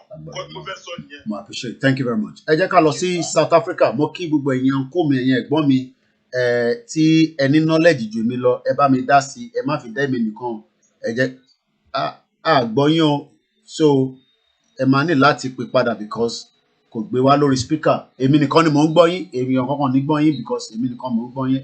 So ẹ máa ní láti pè padà because bí ṣe píkẹ̀ òun ni kò jẹ́ kí ó wọlé +447594050979 èèyàn tèmi tó bá connect ó ń bọ̀ Tajudeen tẹ́ bá wo fídíò tó ṣe l'Amẹ́ríkà ó ní olè ni wọ́n gbóhùn sókè. ọ̀gbọ́n tó pè tọ́ yẹn last call àti pè tọ́ tí mo gbọ́ yẹn Ọlọ́run á fún ní ẹ̀mí gígùn tó pọ̀ àti àlàáfíà bàbá balẹ̀ ọ̀rọ̀ ṣẹ́tìrí tọ́ba tí mo wọn balẹ̀ Yorùbá ọ̀pá ẹni tó pẹ̀lẹ́ mínísítà any high position tọ́ba tí ṣe bẹ́ẹ̀ we are not going anywhere because those are our enemy those are our real enemy leave Buhari not look at what Igbo are doing to their own people but àwọn máa wí ọ̀pọ̀lọpọ̀ náà olórí tuntun tó wà outside Nigeria tó wà UK tó wà America bí báyìí tó wà Canada ọmọ ní ara kò ṣe violent orí tuntun wọn padà ṣe yé ni nítorí wọn máa jí wọn yín pé wà láìtàláì sọ́ọ́ bí láì lẹ̀ sí láwùwà dábàá dàrú àlè lọ́nà lọ síta tó ní iṣẹ́ lájọ ọjọ́ yìí ṣùgbọ́n àwọn akáwọ́ gbéra bí àtọ́lé àwọn olè dánwó ẹ̀wò àníjẹ́sù máa bá a ṣe àlọ́dún máa bá a ṣe ẹ̀rọ bí a ṣe Sunday Igboho tó wà láhàámọ́ ẹ̀rọ bí àwọn olórí búkú yóò mọ̀ pa ẹ̀ bọ́ńtò láti take action àwọn abẹ Ọlọ́run ṣe nǹkan tó yẹ kẹ́ ṣe à ń bẹ Ọlọ́run máa bọ́lẹ̀. You did something yesterday orin Burna Boy ọ̀pọ̀ nínú àwọn tó wà Nàìjíríà tell people music is message ṣùgbọ́n ọ̀pọ̀ nínú àwọn tó wà Nàìjíríà they are just bunch of cow. Not even only in Nigeria, outside Nigeria, because you just listen to music and you dance. Or the people dance, they dance. Oh my God, but Nigerian youth are so dumb to get the message from there. This Nigerian calling country is colonization of British as a business empire. But oh my God, you know what you want to play any motto or mom, wait, I ain't doing nothing. We are all in this mess. But you need to I didn't know about 3,900 something. Someone you're going to show Nigeria. I with the problem of Nigeria. So over to ya, I want to Nigeria. I don't give a fuck of any Oba Ijoye, whoever they call themselves. They're going to say, Lolori. So that one they need to take law into their hand. I don't give a fuck anybody. They need to take law into their hands. They might be Oba. Then you know, but just ẹni kan fi Sunday Igboho lẹ̀ tẹ̀múlẹ̀ èkejì tẹ̀ sún tẹ̀múlẹ̀ ẹni tó pẹ̀rẹ̀ commissioner àtẹ̀ṣe kìíní tẹ̀kọ̀ nǹkan sáré kábàkábà things will arrange himself ṣèbí mo ṣe tiwọn lọ́wọ́ àwọn akáwọ́ gbéra. Thank you so much. Well done, you are doing a perfect job. Thank you very much, Tajudeen. Thank you, my brother. Wọ́n ní ọgbọ́n ọlọ́gbọ́n òun la fi ń ṣe ọgbọ́n gẹ́gẹ́ bí ẹ̀yin màmá wa. Ẹ já lọ sí South Africa ká gbọ́ ti ọ̀rọ̀ tiwọn náà. Ẹ ká sọ Mr. Kweke. À ń gbọ́ yín. Ẹ kú ètò lórí ọ̀rọ̀ bàbá wa Ìgbòho àwọn lọ́yà tó dúró fún wọn ní Ìbàdàn yẹn ṣé wọn lè lọ sí Kútọ̀nù ni kọ́ lọ bá wa ṣiṣẹ́ fún wọn lọ́hùn ni. Wọ́n ń ṣiṣẹ́ pẹ̀lú àwọn tó wà ń bẹ̀ náà ni but the question is kí ni bẹ̀rẹ̀ kí ni yẹ gbọ́. Then àwọn ọba wa náà ẹ jẹ́ ká pressurize àwọn ọba because àwọn ọba yìí wọ́n mọ kúnlẹ̀kúnlẹ̀ ọ̀rọ̀ yìí wọ́n mọ bí bàbá yẹn ṣe wà tẹ̀ wọ́n dẹ̀ mọ bó ṣe máa yọ wọ́n jáde. Àwọn ọba yìí ẹ jẹ́ ká pressurize àwọn ọba yìí. Ó wà important ẹ jẹ́ ká pressurize wọn. Tó bá dé wá kọ̀ tó bá dé wá dá wa lóhùn dẹ́ ká mọ̀ gbèsè tá a máa gbé ńgbà yẹn. Okay. Yeah. All right. Okay. Wọ́n ní ọgbọ́n ọlọ́gbọ́n we're just trying to find out from our listeners. Britain is preparing 2023 on our behalf. Sama kọ̀wé ni, sama kwatiku ni, sama protest ni. What do we need to do? Mute the background. ẹ bá mute ti background ká lè gbọ́ yín. Èyí tẹ́ fi ń gbọ́ wa ẹ mute. Okay, hello, my brother. Go ahead, ma. God bless you. Thank you. God bless you. Ẹni tó kọ́kọ́ sọ̀rọ̀ àtẹni tó sọ̀rọ̀ kejì yìí náà nǹkan tí opinion tèmi náà torí mo ṣe ro kíní ẹ ní òru àná mọ́jú àárọ̀ yìí because mi ò tí lè sùn wípé ṣé bí a ṣe torí kíní ẹ ti ń cold lára àwọn èèyàn ti ń cold wọ́n ti ń wò pé bá ṣe ń fà á ń fà síbi bọ́ ó dàbẹ́ pé wọ́n tún strengthen ẹ wo bí Buhari ṣe wọ bí expectation wa ní pé ìgbà tó wà yẹn àwọn British àti ẹ̀ ṣe nǹkan kan tọ́ndẹ̀ tó rí arrest àwọn tó ń gbé bíbá tó jẹ́ pé Nàìjíríà ni wọ́n rí wọn tó ń protest wọ́n dẹ̀ rí ilé náà wọn ò lè sọ pé wọ́n rí gbogbo àwọn tó ń pa yẹn still they kept quiet if their interest is not still there shall understand they would have done something so they didn't call this man to order they're still the one who is providing health and welfare for him his medical health and everything ẹni pé ó ń rejuvenate every day the boldness ẹ̀ ń pọ̀ sí. If you hear what he said 3 days ago, ó ní láti máa kí àwọn British government for their support. So nǹkan tá a máa fi mọ̀ ní ẹgbẹ́ máa ń ríṣẹ́ takuntakun bẹ́ẹ̀ ṣe. So kò jẹ́ kí kíní yẹn hàn. Gbogbo àwa tá à ń jáde lọ fún protest and everything kò jẹ́ kó hàn.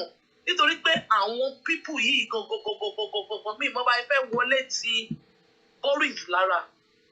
Bá ṣe fẹ́ wọlé ti Boris lára. A máa jẹ́ kó mọ̀ bá ṣe fẹ́ wọlé ti kú ìlara a máa jẹ́ kó mọ̀ wípé ara ń ta wá ọ̀ nítorí pé wọ́n ti kó wa bí ẹrú ṣe mọ̀ pé àwa là ń ṣiṣẹ́ fún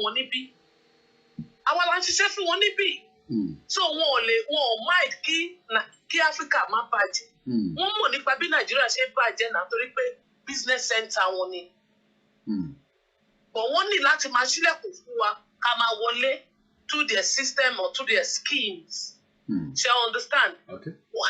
Àwọn wọn akówó wálé wọn wá náà ṣe student visa tó bá ṣe tán wọn àtúndọ̀gbọ́n ni wọ́n lára títí wọn kó wọn sórí iṣẹ́ wọn máa gba tax lára wọn wọn máa ṣe gbogbo ẹ̀.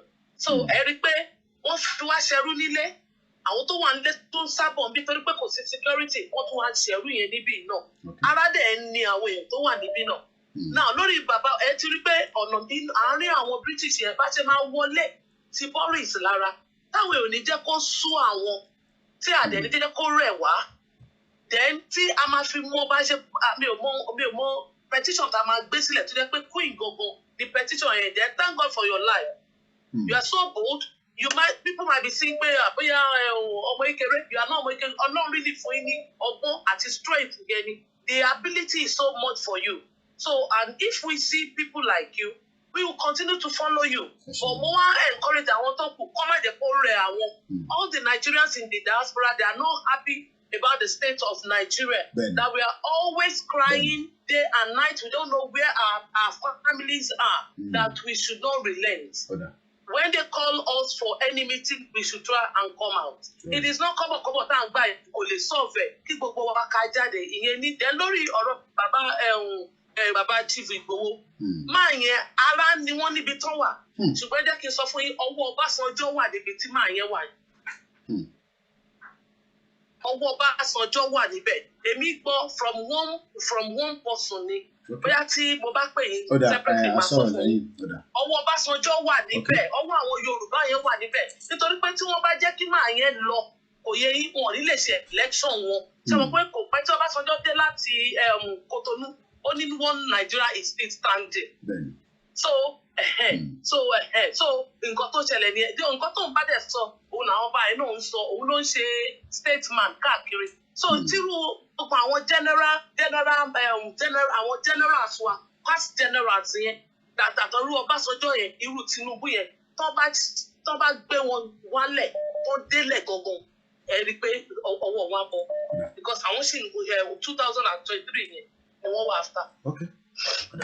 Shegani Mamawa, thanks for the contribution as well. And I do always appreciate, this will be we'll take just one more call, and then we will go straight back into the broadcast. So, okay, that one has failed. So let's go see if we can catch up with Mama Felicia in Canada. Gbogbo yín náà là ń kí ẹ bá a ṣe ní kí a kàlẹ̀ padà sórí program yẹn ẹ káàbọ̀ sórí ètò. Ẹ káàárọ̀ Kóìkì àárọ̀ làwọn ẹ káàsán ní bíbá bẹ́ẹ̀ ni. Ẹ kú iṣẹ́ takuntakun. Ọlọ́run á máa ràn yín lọ́wọ́ o. Àmín Ọlọ́run.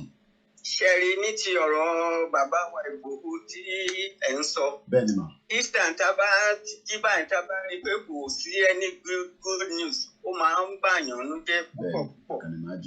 So èmi rò pé kẹ bá àwọn lọ́ọ̀yà sọ̀rọ̀ ní àwọn lọ́ọ̀yà wọn kí ni reason tán fi lè dá wọn dúró nígbà tí kò sí offence tán kọ̀míìtì ń bẹ̀ yẹn wọ́n ń sàsálà fún ẹ̀mí wọn ni téèyàn bá dẹ̀ ń sàsálà fún ẹ̀mí ẹni ilé ló lè sáwọ̀ tán dẹ̀ máa ṣílẹ̀kùn fún kí ni reason tán fi lè máa dá wọn dúró èmi rí i pé gẹ́gẹ́ bí àwọn tó sọ̀rọ̀ ṣáájú ti sọ àwọn ọba wa méjì ẹ̀dẹ̀ wo gbogbo ẹ̀bẹ̀ tí àwọn èèyàn ti ń bẹ̀ wọ́n gbogbo wọn kàn ṣe bí ẹni pé wọn ò gbọ́ nǹkan tó ń lọ rárá tí ọlọ́run ọba kókó gbogbo ẹ̀yin agitators wa àti gbogbo àwa tá nífẹ̀ẹ́ Yorùbá nation ọlọ́run kókó wa mọ̀ ṣe tí àbá take any action wọ́n fẹ́ fi bàbá yìí sílẹ̀ síbẹ̀ ni o torí pé wọ́n ti rí i pé wọ́n ti àṣẹ́gbéwẹ̀ ìgbà tí ó ti sí ilé kò sí protest kò sí nǹkan kan pé gbogbo nǹkan lọlẹ̀ so ọlọ́run kókó wa mọ̀ ṣe ọ a ní láti take action tá lè fi bàbá yìí sílẹ̀ o torí wọ́n máa fẹ́ delay wọn tó máa fi ṣe election wọn ni but ọlọ́run ò ní fún wọn ṣe o ẹ kú iṣẹ́ o ọlọ́run ràn yín lọ́wọ́. Thank you very much. A padà sórí ètò yẹn ẹ̀yin tẹ́ sì fi pé ẹ hold it for now ká tún fi wọnú program yẹn lọ nítorí pé ibi tá à ń lọ àìtí débẹ̀ ẹni tó bá ń pè nísìn à ní gbé ìpè yẹn so ó máa bẹ́tà kí ẹ kàn máa bá program yẹn lọ for now.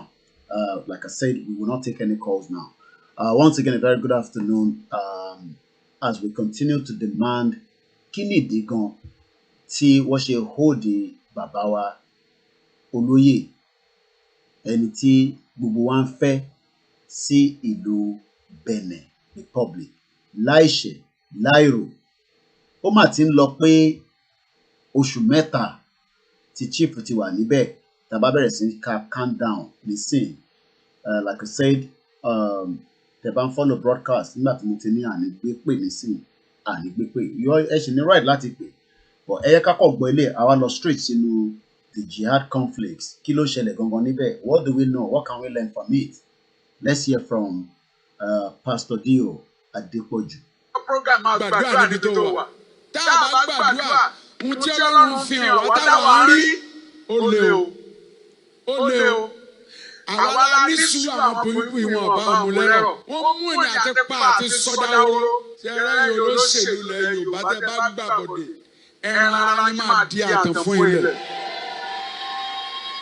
ọba ilẹ̀ Yorùbá tó bá gbàbọ̀dé ìran rẹ̀ wọ́n ní ọba jẹ nílùú ìmọ̀ mo fẹ́ kà nínú ìwé onídàájọ́ orí karùn-ún láti ẹsẹ̀ 18.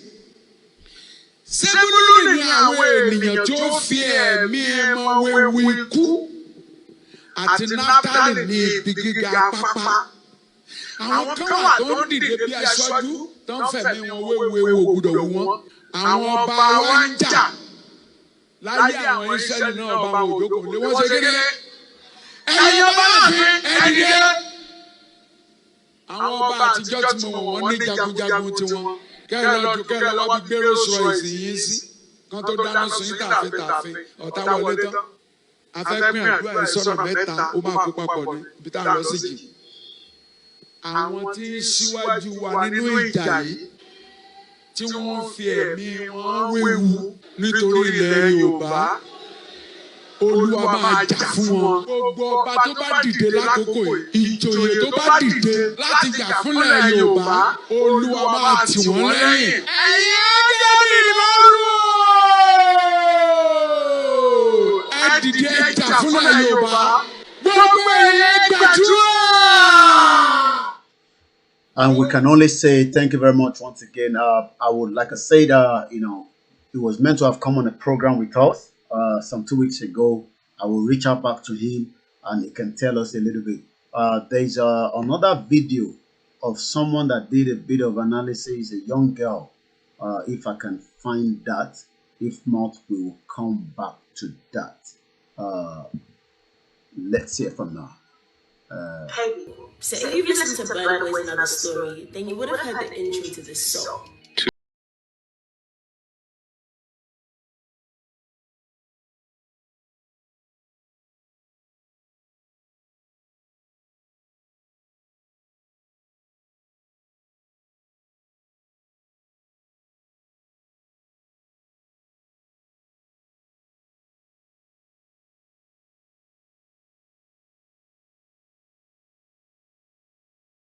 It's Nigerian Independence Day today and the start of Black History Month, so what better way to celebrate than learning about where it all began and how the nation came to be what it is today.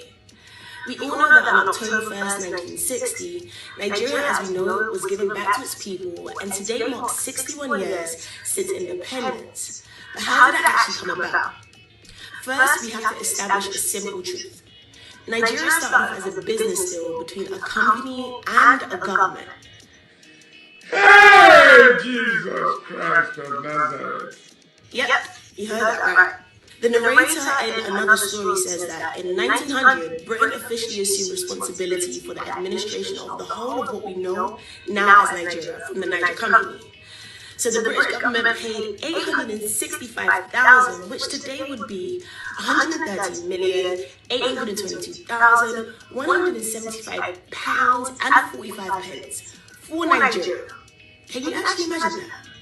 And before the purchase, British protectorates were established throughout the entire territory. Prior to that time, there were 3 separate administrative blocks that made up the country Nigeria. So we had the Northern Protectorate, the Southern Niger Delta Protectorate, and the Lagos Colony. And then it began, the amalgamation, which means joining together of Nigeria.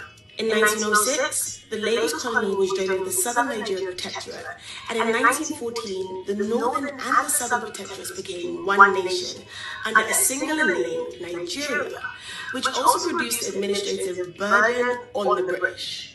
So you see, Nigeria didn't become one country because the different African kingdoms or empires that originally inhabited the area decided to unite. It became one nation because a few British men decided that coming together would be advantageous for them, and they would be able to economically capitalize greatly on this unity. Many of us, like myself, had no idea about the Royal Niger Company and why they were so pivotal in the formation of what we now call Nigeria. But who exactly are they? That's another story, and you have to tune in for part 2 to find out. Well, we hope we will get the part 2 that was sent to me. A lot of people have been asking for the part 2. The part 2 has not arrived there, but you got the message, and I'm sure from that tone, I'm a Brit. These are the kind of our young, well articulated. She was able to narrate everything in under 3 minutes, and we can only appreciate her, and we hope more of them will come out and start asking those questions. Conflicts for Jihad, the Boko Haram origin story. I'm sure some of us must have come across this, especially if you follow Mayegun General or you're following David Odonye. You might not know him, but let me show you. Sherry, I'll come back here.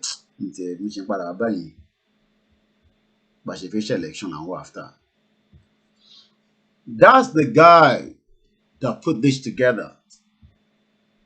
It's not the first time he's doing, those very beautiful, brilliant work. What could I want to criticize it? If you've been following his Twitter feed, people are saying, and all that. Don't listen. I won't listen, but they'll be criticizing you. He will be on Arise TV, which he has been already at 1:30, to discuss my latest piece of work. So let's see if we can find that, and that way, let's go to Arise. Since the Osheshepoti Soro Nibe, Arise TV,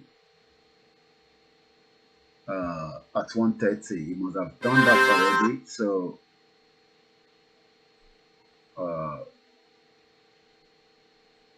can't see that yet. Maybe it's not uploaded yet, but we will find out what he said. 1:30 would have been some about 2 hours ago. So let's go back a little bit. If not, we will find out and we will bring it to us. I can't say anything yet, but I'm sure the video is still probably being put together because Nigerian journalists are very, very scared of the brutal government. Anyway, let's come back here. So at least we have an idea who he is. You can go on his Twitter feed. I do follow him as well. But Mayegu popped up the information. There's another guy called Fisayo. He's a very brilliant guy as well. You know, this one as well, Fisayo. So yeah, another brilliant guy. So let's come here. Nigeria's organized Islamic terrorism problem did not start in 2009. It is a lot more insidious than you think. And he has put it as conflicts for jihad. What do you mean by that? When you see an headline like this, conflicts, jihad. That's what we want to discuss today. So Emma Barakalo, Lurie, I'll try to, as much as possible, to speak in between English and Yoruba. But like I said, you can also go back and read this. It's mind-blowing. In March 2021, a 96-year-old businessman died in Rome, in Italy. In his lifetime, Ahmed Idris Nasaruddin. Let me bring out his picture somewhere so that we can always go back to that. Let's do a Google search. That's the man. Ṣé rojú yẹn ẹ ti rí òun ló dá lé iṣẹ́ tó ń pè ní Nazco. Nazco. Ọ̀pọ̀lọpọ̀ nínú yín náà ti jẹ biscuit wọn ní Nàìjíríà, ti jẹ cornflakes wọn, ti jẹ so many things. But iṣẹ́ wo gan ló ń ṣe? Ìgbésẹ̀ wo gan ló ń gbé? We will find all that in this piece put together by David. Let me increase the front so that way we're all on the same page. All right, that's good. So in March, now that we know who the person is, shaking to picture and that's the face of the about that business is you know, businessman, hey, businessman. But iṣẹ́ wo gan ló ń ṣe lábẹ́lẹ̀? Ṣé ń ṣe biscuit ni, ṣé ń ṣe sugar ni, ṣé ń ṣe flour ni? You know, just like all those businesses in Nigeria, olówó ni wọ́n, they are businessman, you know, they have money. Oh, mọ kúlẹ̀kúlẹ̀ iṣẹ́ wo gan ló ń fi ṣe? Interface àlàyé fún ẹ̀yin tí ẹ bá ń fi ìdí kalẹ̀. Ẹ lè fi ẹ̀yin tẹ̀sẹ̀ jí ẹgbẹ́ tíì àti coffee sẹ́gbẹ̀ẹ́. Ẹ̀yin tẹ́ bá ń lọ síbi iṣẹ́ ẹ increase volume yẹn díẹ̀. Ẹ̀yin tẹ́ ẹ lọ ṣe school run, which is about 3:15. Plug ẹ̀mọ́ etí, but ẹ bá ti dénú bus, ariwo máa pọ̀ díẹ̀. Let's come back into it again. Ó kú at the age of 96. He died at the age of 96. Ó ṣẹ̀ kú ni nínú ọdún yìí náà ló kú. Kò ṣe ọdún tó kọjá lọ. He died this year at the age of 96. Ó wá kú sí Rome ní Italy. Who is he? Ta ni? Iṣẹ́ wo ni? Kí la mọ̀ nípa ẹ̀? Òun la fi sọ̀rọ̀ lé lórí nísìnyí. In his lifetime, Ahmed Idris Nasaruddin might have amassed a personal fortune of close to $500 million. That's quite a lot of money. But the death of the Nazco Group multimillionaire founder, ẹni tó dá iléeṣẹ́ Nazco Group sílẹ̀, barely made the news. I mean, I can imagine kọ́ni ẹ̀jẹ̀ fún mi láwọn orúkọ àwọn tí èmi náà ti láwọn kan lọ́wọ́, but ẹ̀yin tẹ́ ń gbọ́ wa ẹ kàn fún mi láwọn tó bá ní èèyàn kan tó ṣe kìmí tó ní business tó ń ṣe ti Nàìjíríà òtúrí 419 làwọn èèyàn around the world. I'll just give an example. Imagine kọ́ni Bill Gates kú ká má gbọ́n kankan nípa ẹ̀. Do you imagine what that means? That Bill Gates died. Kò wá sí news kankan tó sọ̀rọ̀ nípa ẹ̀. That's exactly what has happened with it. Ìyẹn là ṣe ń gbọ́. Èmi náà tẹ̀ mọ́ rí, mo gbọ́ rí àtìgbà tí article yìí jáde. So ẹ kàn imagine kan ní ẹ rántí gbà tí Apple Steve kí ni bàbá yẹn jẹ́ náà, ẹ rán mi ló torúkọ ẹ̀.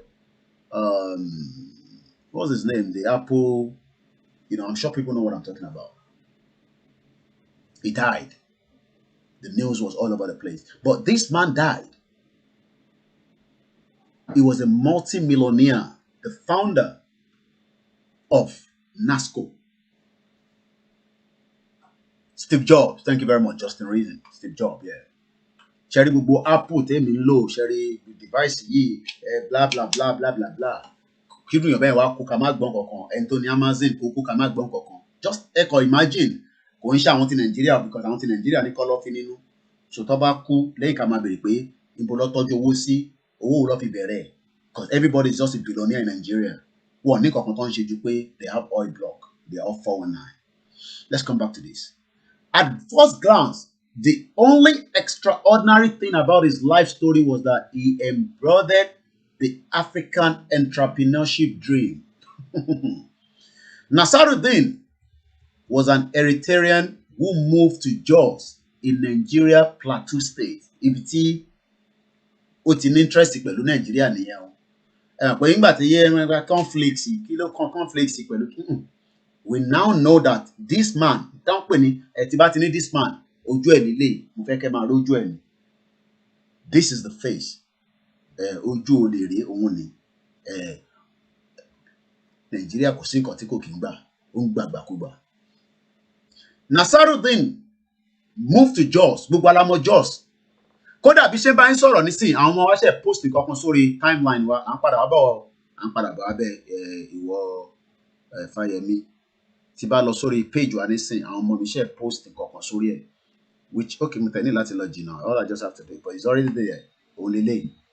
The same Plateau State, ta fi sọ̀rọ̀ lé lórí nísìnyí, tí Nasaruddin, 3 dead, others injured as suspected herders, herders, terrorists attack Plateau community for 5 hours. No police, no security, no army, no DSS, nothing. 5 hours, love your operate. Now, but ibẹ̀ ni bàbá yìí náà dá business ẹ̀ sí tó gbé. But what do we know about him? The reason why Mama fi ọ̀rọ̀ jomi ọ̀rọ̀ mọ́ lára is just for us to get the brief on it. So bear with us. As I'm going to be reading it, I'm also going to be bringing in some so that we can understand. But if I mú lọ bẹ́ẹ̀ yẹn ní méjì mẹ́ta ó máa yé wa. A ti mọ̀ nísìn pé ẹ jọ̀ọ́ ṣe sùúrù. Yeah. No. Yeah, all right. Ẹ má bínú. What urgent in láti gbé. Nasaruddin or Nazaruddin, whatever he was an Eritrean that moved to Jos in Plateau State. He grew his father's small manufacturing business into what we call a $460 million conglomerate involved in everything from breakfast cereal, confectionery, to pharmaceuticals, real estate, energy. But after many years of growth and success, he eventually ended. Kọ́lọ̀ ń jẹ́ ká rí ìtàn ṣe gbélé ọmọ lọ́wọ́ talùbàdúrà ẹ̀. Ó wá kó business ẹ̀ empire tó ní ó gbélé ọmọ ẹ̀ lọ́wọ́ tó ń pè ní Atai Nasaruddin. Òun wá retire at an old age, satisfied age. Ẹ mọ̀ pé tó bá rí nígbà ní ó ti ṣe wàhálà, ó ti dàgbà, ọmọ náà ni kó jèrè wá. But what do we know? David, after strong, after investigative journalism, that's what I want to say. Just like we're going to be coming, if you don't have the time for this today, we'll probably do this tomorrow. Pandora paper. Ele ma fọ gbogbo ayé bó ṣe ń lọ yìí. Ele terrorist, ó ma break so many things because he has so many things, but we'll come back to that maybe tomorrow. Now, in an official statement, nígbà tí Nasaruddin tó kú ìyẹn bàbá yìí, ẹ mọ̀ pa ti sọ pé Plateau ló gbé, a dẹ̀ mọ̀ pé Plateau orílẹ̀ Nàìjíríà ló wà. In March, Plateau State Governor Simon Lalong said, Nazco, mọ̀ pé àwọn governor máa ń sáré sọ, release press statement, release press statement. Let people read the press statement. That we love him so much. He was a good person. His business was very good in Nigeria. But underneath, they were funding terrorists. They were funding what we call Boko Haram. So ẹni tó bá fẹ́ jókòó gbọ́, ẹni tó bá fẹ́ jókòó gbọ́ kẹ́lẹ́ tètè jáde. Nazco has over the years remained a major employer of labor in Plateau State. Bó ṣe ń employ ló ń pààyàn. As of today, I just showed you now. As of today, today just now, right there, Plateau State has been on fire. What happened? Eh? Well, yeah. Eh? Ṣé sílẹ̀ máa jẹ́ tí bá ṣe tán. Ẹ má bínú èèyàn wa. Sorry about that. So, it was a labor, yeah, it was employing a lot of people, but also they were funding terrorists underneath. Yeah, Pandora is a big one. Very, very massive one. Now, this was what Lalong put out. Prosperity. It contributed economic prosperity of the state and Nigeria at large, but also funding terrorists that is killing millions of Nigerians. Through tax revenue, corporate social, people like corporate social responsibility. Nazco just donated biscuits to our children in the school, but Nazco is also the same one funding terrorists that is killing those children. As you are chopping biscuit, chopping biscuit, as you are buying biscuit, as you are buying Nazco biscuit, and you are in Nigeria,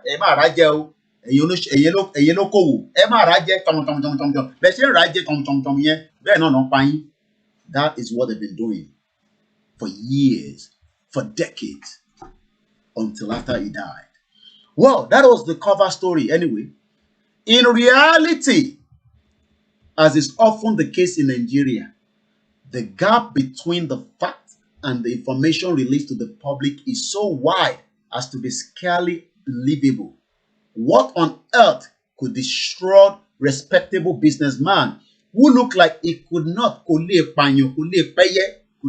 a fly have done, to put him in the same article as a story about the world's deadliest terrorist organization? Do you understand what that means? Quickly. We're not going to stay long on this meaning, but also important. Kalowa meaning. Meaning. Show my from pronunciation. Okay, only deadly. Deadly. Deadly. Deadly. The objective aspect of it is deadliest, causing or able to cause death. In tó lè pa ẹ̀mí, tó lè mẹ́mí lọ, òun ni Nazco ti bàbá yìí, òun lòun ṣe, òun lòun support. Ẹni tó bá rí, á ní kò lè pẹyẹ rárá. Ṣẹ́rẹ́ ìtẹ̀wà Nàìjíríà, ẹ mọ̀ pé Nazco ní Nazco yẹn ni kẹ́ fún wa, ẹ má deliver, no Nazco yẹn la fẹ́. Ẹ wá ń gba Nazco product, ẹ ń gba Nazco product, wọ́n fund the terrorism, ó wá ní wọ́n kidnap family, ó tún wá sanwó fún wọn. We are in a big mess in that nonsense country if we do not get out as quickly as possible.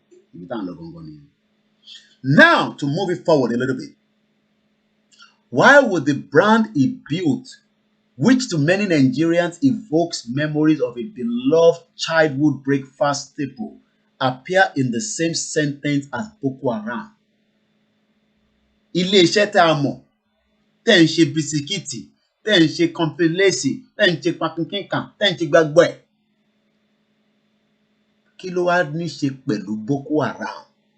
To answer these questions, our story begins on another continent in 1955, some 8 years kó tó di pé bàbá ẹ̀ move sí Nigeria. That's why he established a Nazco group. Ṣé ti gbọ́ láyé tí mo sọ, tẹ́ ń fi ẹ̀mí bá lọ, èyí tẹ́ ń gbọ́ wa. Kó tó di pé wọ́n wá establish sí Nigeria, ẹni tó kọ nǹkan tó kọ yìí, ó kọ́kọ́ ní ká padà sí 1955. Kó tó di pé bàbá ilé, bàbá tiẹ̀, ó wá sí Nigeria. A scholar from Zamfara. Tabani scholar, everybody knows what that means. A scholar. When we say scholar, àwọn ọ̀jọ̀gbọ́n, bóyá Mùsùlùmí, bóyá Kristẹni, we call them scholar. The year is 1955, and a 33-year-old Islamic scholar from Gumi in a modern-day Zamfara state has made his way to Mecca for his first Hajj pilgrimage. Ibi táwọn Muslim kan tó rí kíní ẹ̀ lórí, Yomi, òtútù dé! Ìwà àti Muslimu, a ní kò yé máa sọ̀rọ̀ ọ̀dẹ̀, orí ẹ̀ gbalẹ̀. À ń sọ̀rọ̀ pé company tó ń pè ní Nazco ó ń fund the terrorism. Ibi tó ti bẹ̀rẹ̀ la fi mú ẹ lọ nísìn. The year is 1955. A 33-year-old Islamic scholar from Gumi in a modern-day Zamfara state has made his way to Mecca for his first Hajj pilgrimage. Alongside him, Emma Gboroyo, is a certain Amadu Bello, who is the premier of the northern Nigeria, níjọ́ náà lọ́hùn ní 1955. During this trip, the scholar impressed both Amadu Bello and the Saudi king with his Arabic translation skills. He rapidly makes a big impression on many locals and clerics in Mecca.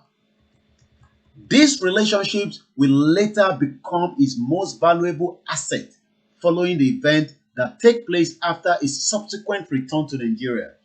Upon returning to Nigeria, he takes up position teaching Arabic studies at Islamic schools in Kano and Kaduna. His styles of teaching focus on educating his students about the differences between Islamic religious doctrine and local customs. Based on his strict Sunni understanding of the Quran, he teaches a student to adopt a pure Islamic identity at the expense of practices that he considers bid'ah, roughly translated as innovation or corruption. What is bid'ah? Linguistically, bid'ah innovation means a newly invented matter. The Sharia definition of bid'ah is a newly invented way, beliefs or action in religion in limitation of the Sharia prescribed law by which nearest to Allah is sought, but not being supported by any authentic proof, neither in its foundations nor in the manner in which it is performed. He has also become the first Islamic scholar to translate Quran from Arabic into Hausa, which puts him in a uniquely influential position comparable to that of Ajayi Crowther in the 19th century. Ajayi Crowther ló translate Bible from Tagbo sí Yoruba. So eléyìí náà ló ṣe the same thing nígbà yẹn. But the difference ni pé Ajayi Crowther kò commit terrorism. But ẹ jẹ́ ká máa bá ọ̀rọ̀ yìí lọ. Using this leverage, it becomes an increasingly powerful figure in the northern Nigeria with his essentialist views on Islamic doctrine gaining popularity. To him, the existent Sufi orders of the northern Nigeria are polluted with bid'ah and unfit for purpose. He becomes well known for attacking the Tijaniya and Qadiriya brotherhood during his appearance on Radio Kaduna while advocating for a return to Islamic purity.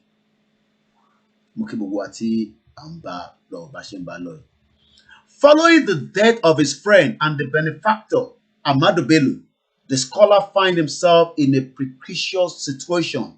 The new Nigerian federal government, led by the soldiers, has a motive to crack down on anyone who is outspoken and influential, just like they are doing today. The government has always been like that.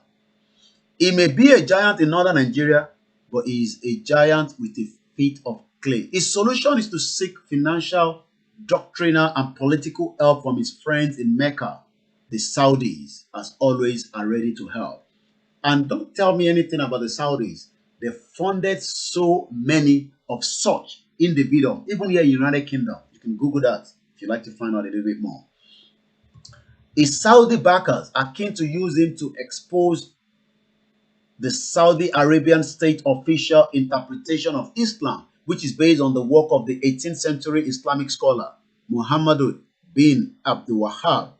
This fundamentalist doctrine, often known as Wahhabism, fit very closely with the teachings of our hero in the northern Nigeria, and he enthusiastically set about gathering support for his new Saudi-funded project.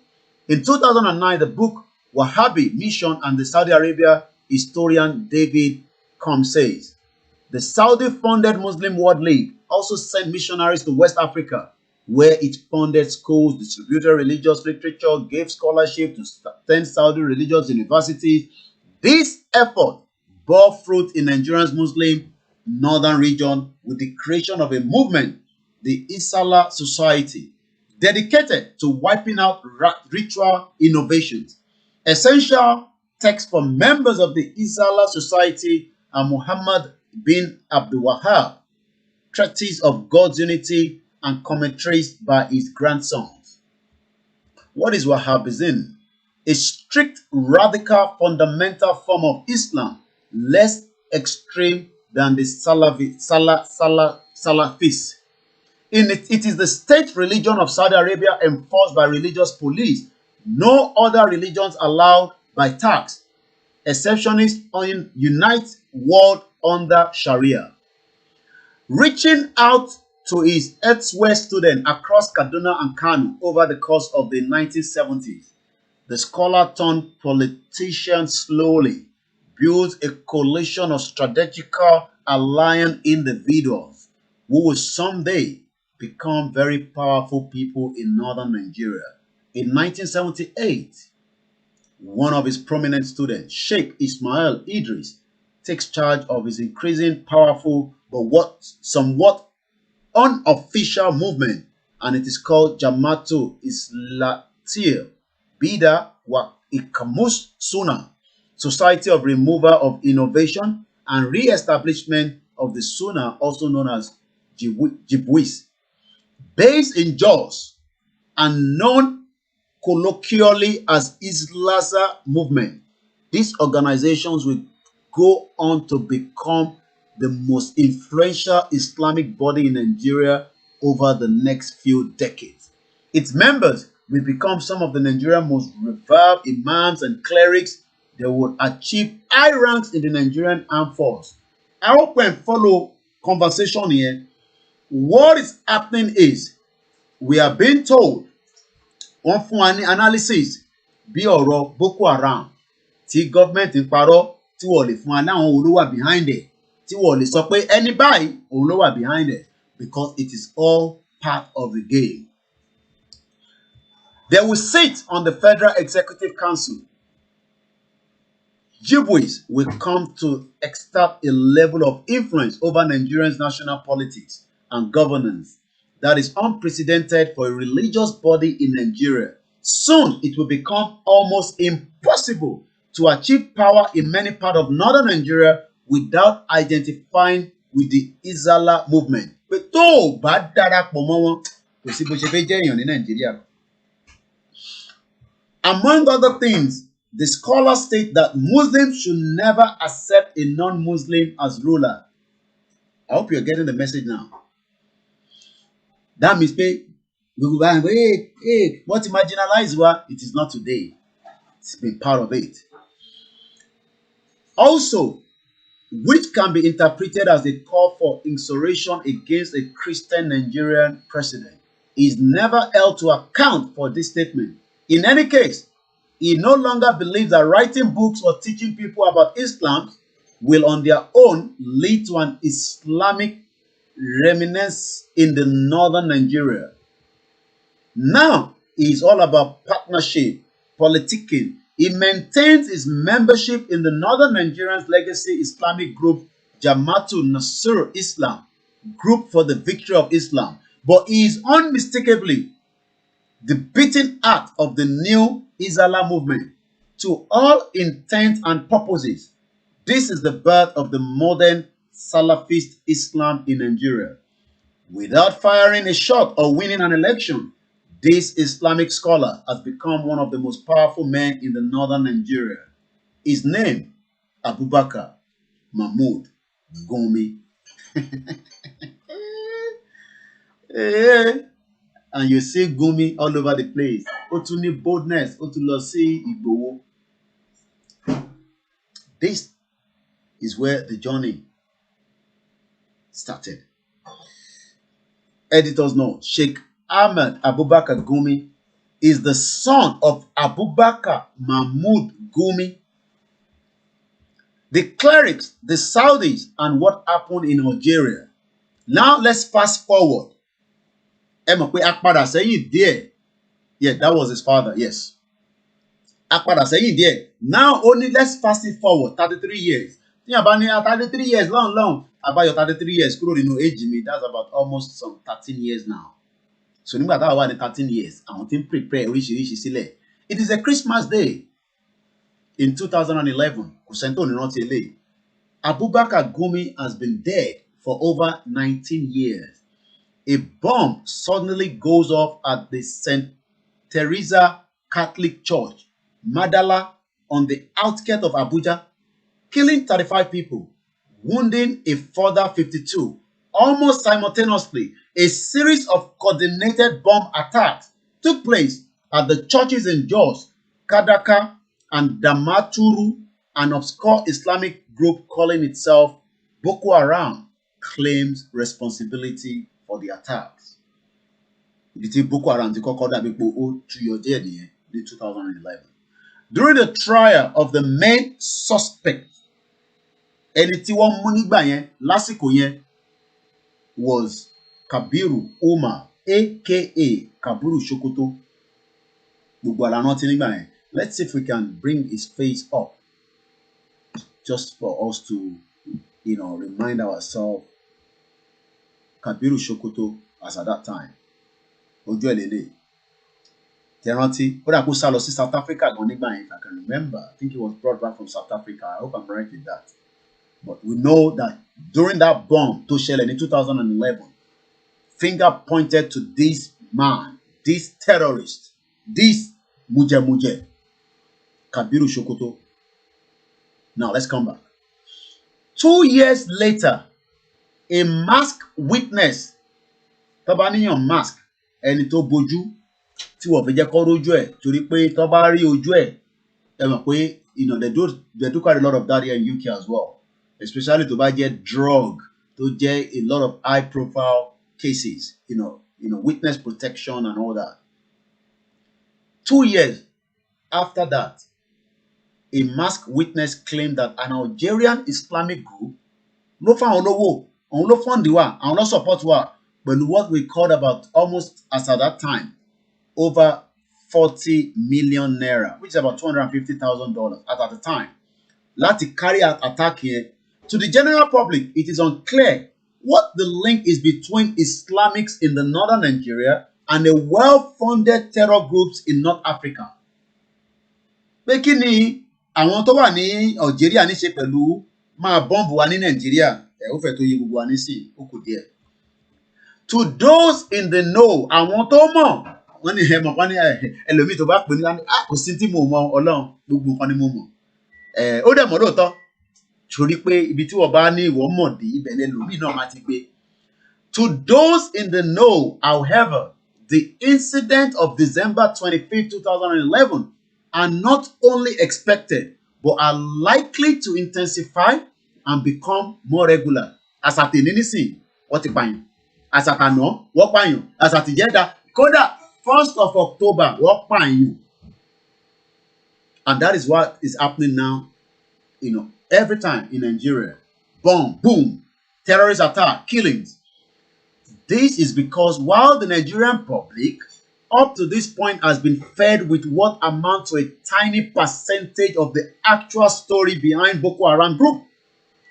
Ọ̀pọ̀lọpọ̀ àwọn tó wà nílé ò mọ̀ kí ni ìdí gan pàtó tí ọ̀rọ̀ Boko Haram tó fi di tó dì lénìí, because they've been fed with all kind of different tiny story. Ẹ bá jókòó sórí journalist hangouts, àfún yín ní díẹ̀ jíjìn jẹ, tó bá lọ sórí channels, ọ̀rọ̀ àjù díẹ̀ fún yín, but they're not giving us the real atrocity of those behind Boko Haram.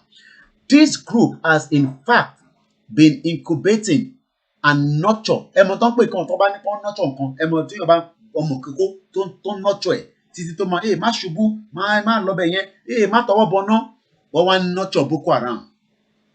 At the highest level of the theological, economic, political space in the northern Nigeria, Boko Haram in reality is so much bigger than Muhammadu Yusuf and Abubakar Shekau tí wọ́n pariwo fún wa.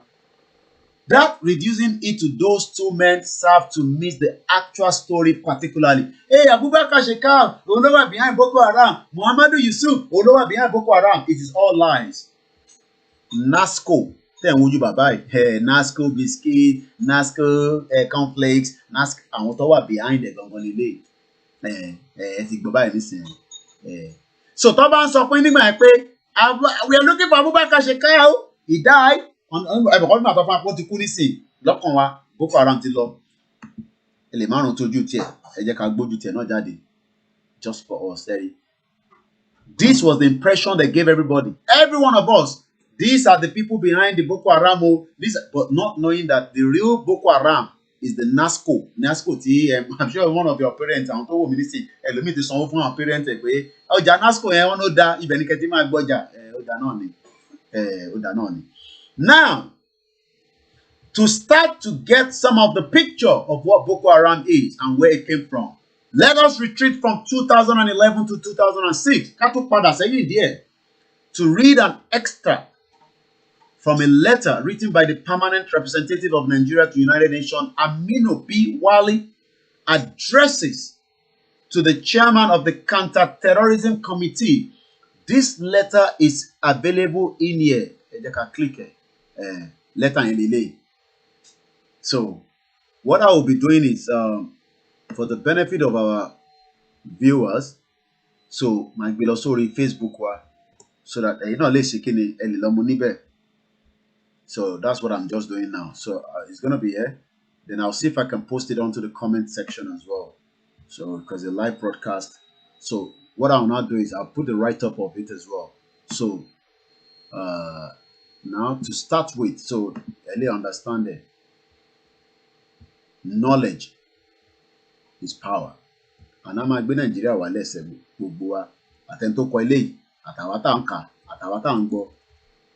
So what I'm doing now is I'm actually, then let me now copy all that like that. So I'm going to post this. So it's posted. Let's go to KOIKIMEDIA. And then we do the same thing as well. I'll see if I can, like I said, post it on the it won't take long. So we post that, and then we go straight into the comments of the program, so that so we do the same thing and we put it on the comment section, and we're good to go. And then what I'll do is the link in the column is share YouTube. So what I'm going to do now, let's come to the YouTube, and then we'll share the link with you as well, so that you can also so we already shared the link as well to those of you on YouTube. So now let's come back to the conversation. So now this was that letter. It was dated on the 7th of February 2007 from the chairman of the Security Council Committee, established pursuant to Resolution 1373. UN man don't talk when resolution. That is the kind of terminology to man loan here. So I don't want to go into the details of this letter, but at least that is the evidence base of that letter. So country report of Nigeria on counterterrorism. Okay, we just do a bit of quick background on it. The idea of terror evoked a strong feeling. So UN, thank you very much, Mazi. Don't be deceived that United Nations does not know every genocide, every killing in the southeast, in the southwest, in the north, all the IDP, whatever crime that is being committed. Don't ever think that they do not know. They know. They're just waiting for me and you to do the right thing. And I'm sure you know the right thing. Crisis. This was in 2007. We are now in 2021, and we are going there to campaign, to protest, as if they don't know anything. Let me just go to the comment. In pursuit of Nigerians' compliance to the obligations of Member State of Security Council Resolution 1257 of 1999, Nigeria has gone ahead to implement the provisions of Security Council in the treatment to innocent Nigeria citizens who are in no way connected to or have links with Al Qaeda, Taliban, or associated individuals and groups. Nigerian action was, however, based on information furnished by the United Nations and the United States of America of individuals in their list of those collaborating with Al-Qaeda, Taliban, Boko Haram, and others. In Nigeria, this was in 2007. In Nigeria, there are as many as 4,000 innocent Nigerians whose livelihood depend on the economic activities of limited liability companies, where Ahmed Idris Nasaruddin was the share equity. One must equally therefore look at the obligations of the member state to protect the interests of their citizens, especially where they are proven to be innocent of any dealings with Al-Qaeda, Taliban, and the rest. It may be too harsh on limited liability companies in Nigeria that have legal recognition in Nigeria to have their finance and asset frozen, especially because just one out of several shareholders were innocent Nigerians depend on for their livelihood and those of their family. A balance must therefore be found whereby, in pursuit of our obligation to the Security Council, we should not be seen as negligent our obligation to protect. Do you understand what they were trying to say here? From my understanding, I'm just reading it for the first time as well. The government is trying to protect Nasaruddin, their businesses, that empire, this man, the conflict man, this face, the one that you're looking at, this man, he died. But underneath, they were funding the terrorists that has killed, that is still killing. That is the reason why Chief Sunday Igboho is saying, let us come out, let us not, and Benin Republic is holding in. But this company is still operating as we speak right now in Nigeria. Let's come back to the conversation. So now, we've given you the link to that. According to the court sitting in Abuja on Friday, March 3rd, 2006, granted an application stopping and freezing the financial and economic assets, including business property and things within Nigeria belonging to or associated with Ahmed Idris Nasaruddin, the Nastrad Nigeria Limited, and 3 other companies in the group. The assets were accordingly fortified to the federal government of Nigeria in the interim. The Nigerian Department of State Services has also done considerable work in respect of tracking down terrorists, freezing or seizing their assets. It has set up counterterrorism center in Lagos, Kaduna, Kano, Maiduguri, and Abuja to facilitate its surveillance. In 2005, the services arrested 6 local Taliban extremists returning from the GSPC terrorist camp. The money in their possession was also seized. It had in 2012 failed attempts by these are all just 419. When you think they're doing something, it's all game. Now let's move forward. Banking secrecy and confidentiality has been abolished in Nigeria by virtue of Section 12 of money laundering. It's only people that are Yahoo Yahoo. You see their pictures all over the place. But the ones that are the criminals like this man, you never see the face on the EFCC or the Nigerian government. Good afternoon, Ibuku. Once again, a very, very good afternoon to everyone that have joined us. Now, what has WikiLeaks cable from 2002 confirmed that his arrest actually did take place only for the suspect to be released inexplicably after 27 days in detention. And it was a criminal how to release it. I think that's the link to that as well. The WikiLeaks link, which is here. You can see that. Nigeria post response to V of Nigeria. So again, just for the benefit of those of you that might want the link, we just quickly post it again so that you can do your own work on it as well. So again, we just post it to the comment section as well. So here we go. Let's come back to the conversation. Yes. Huh? Yeah. Yeah. Yeah.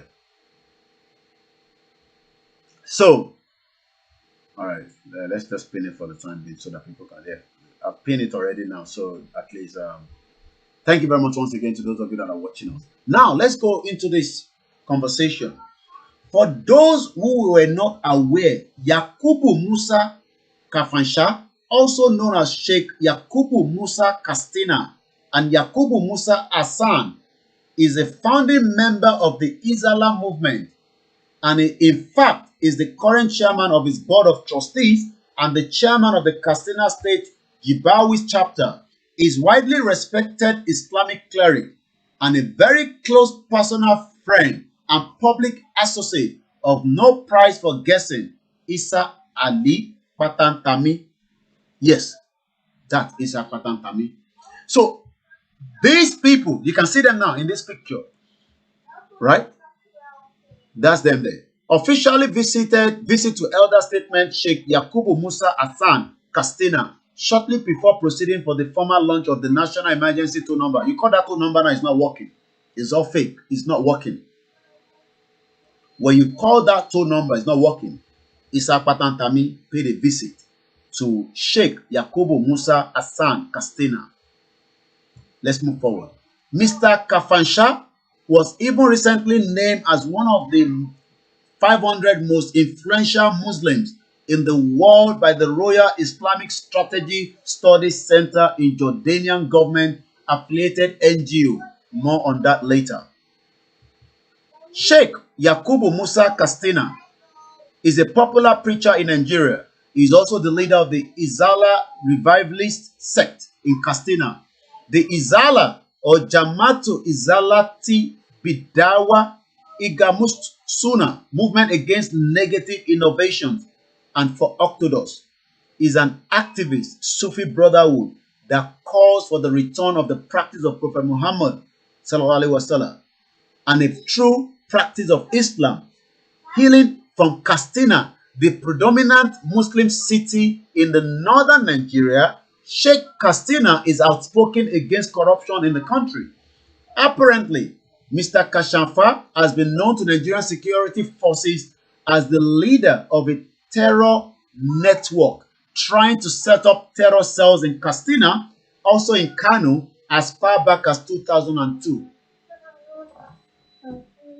Keep that date in mind because it will become even more important as we unravel this further. According to the official Nigerian government communication to the United Nations, this real-life Islamic terror organizer is known to have affiliation with a certain GSPC group trying to carry out terror attacks in Nigeria, and he was even arrested for it in 2005, 4 whole years before the world ever heard of the Boko Haram.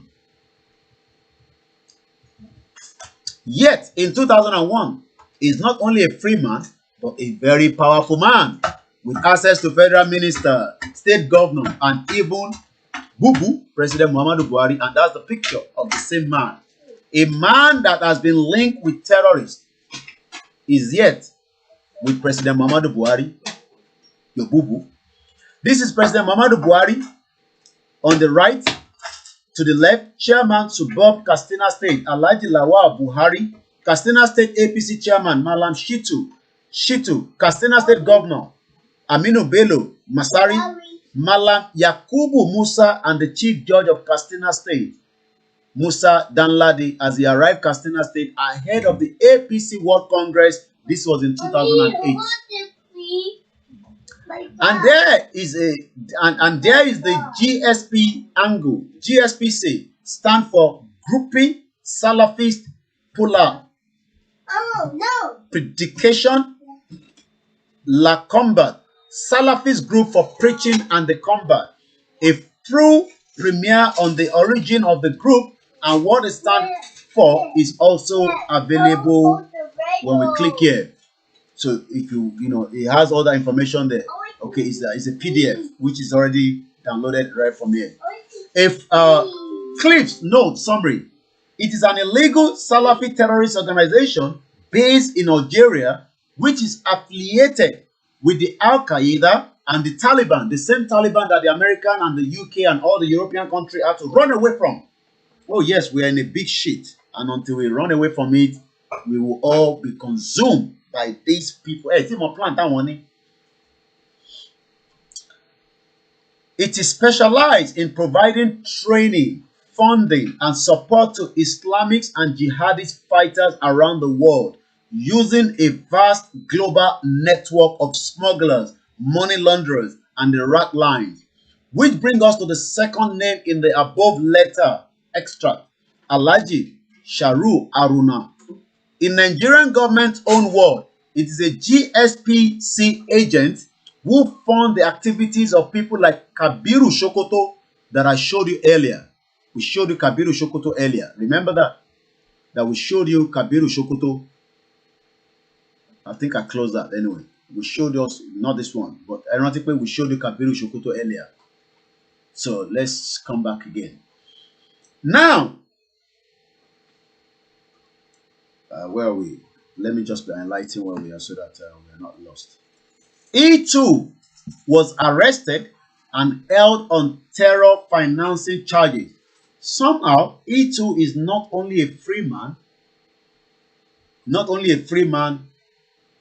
today, but a powerful one in his own right too. It will not surprise the reader out that Alhaji Haruna is also a ranking member of the Izala movement, according to this post I dug up from Facebook account linked to the Kano State Izala movement chapter. Alhaji Haruna is the deputy president of the Kano State chapter of GBWIS. Like Yakubu Kafansha, this indicted terror funded not only retrained its position in Nigeria, most influential Muslim bodies, but is also a respected Islamic preacher with access to who is who of Nigerian politics and governance. And that is him there. Even more interestingly, when I do some digging in here, journalist to Kokini, into Mr. Haruna, I discovered something potentially even more alarming.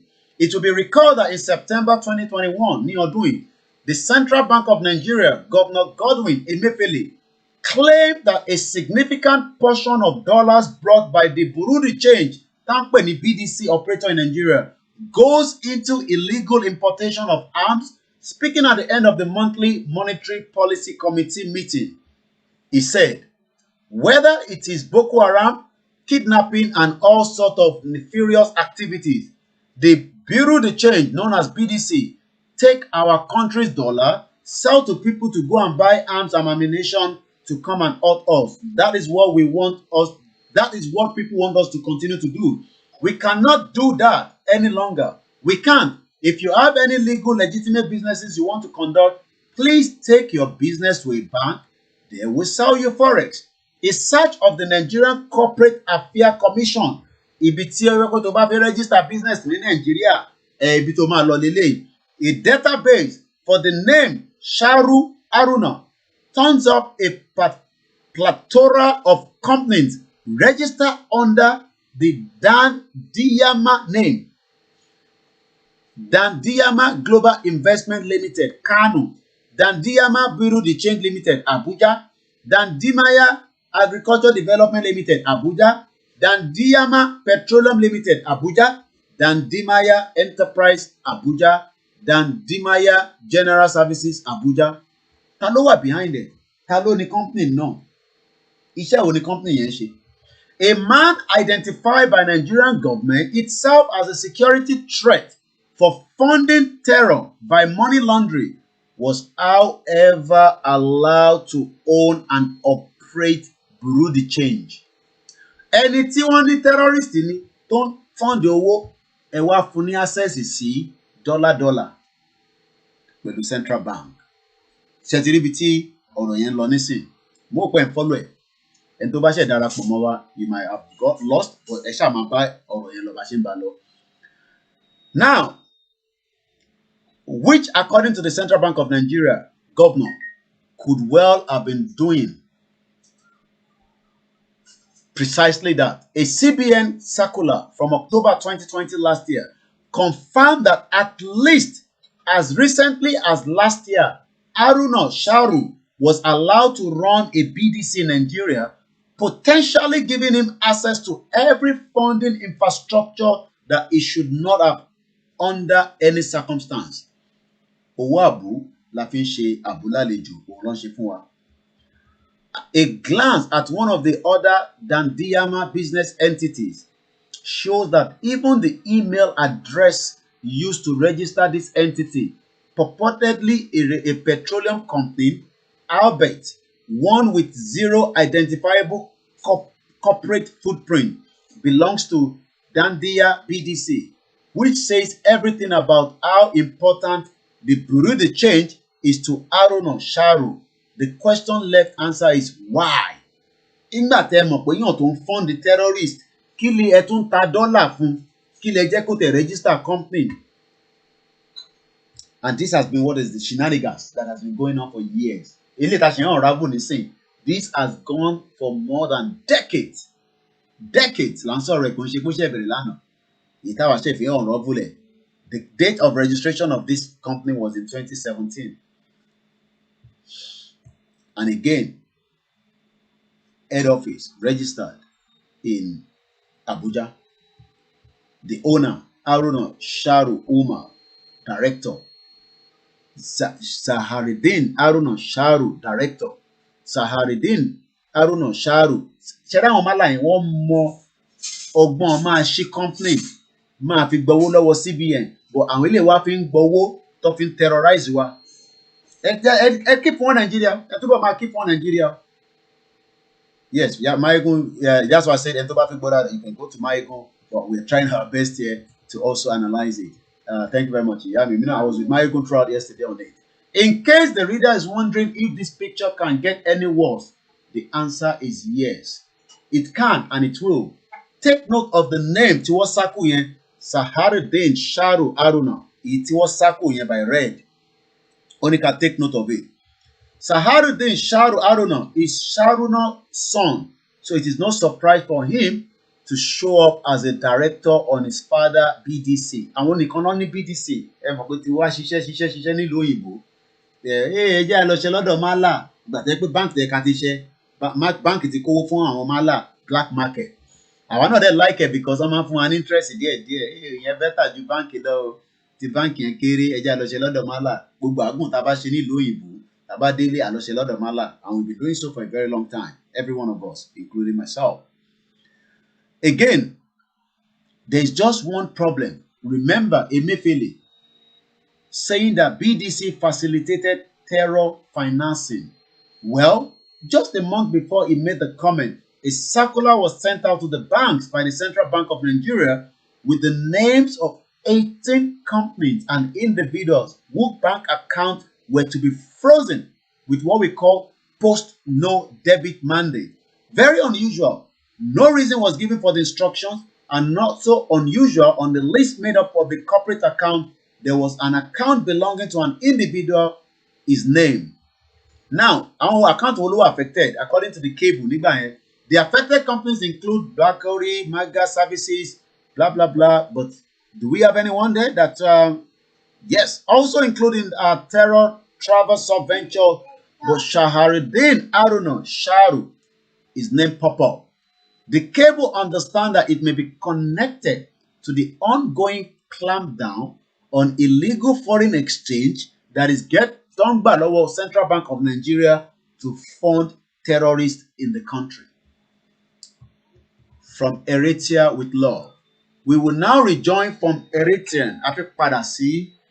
Eritrean. Afek Padasi be. Ibe la fe pada lo nisi. Okay, we've also need to quickly put our Instagram back again. It only gives us 40 minutes, so I didn't even realize that it has gone down.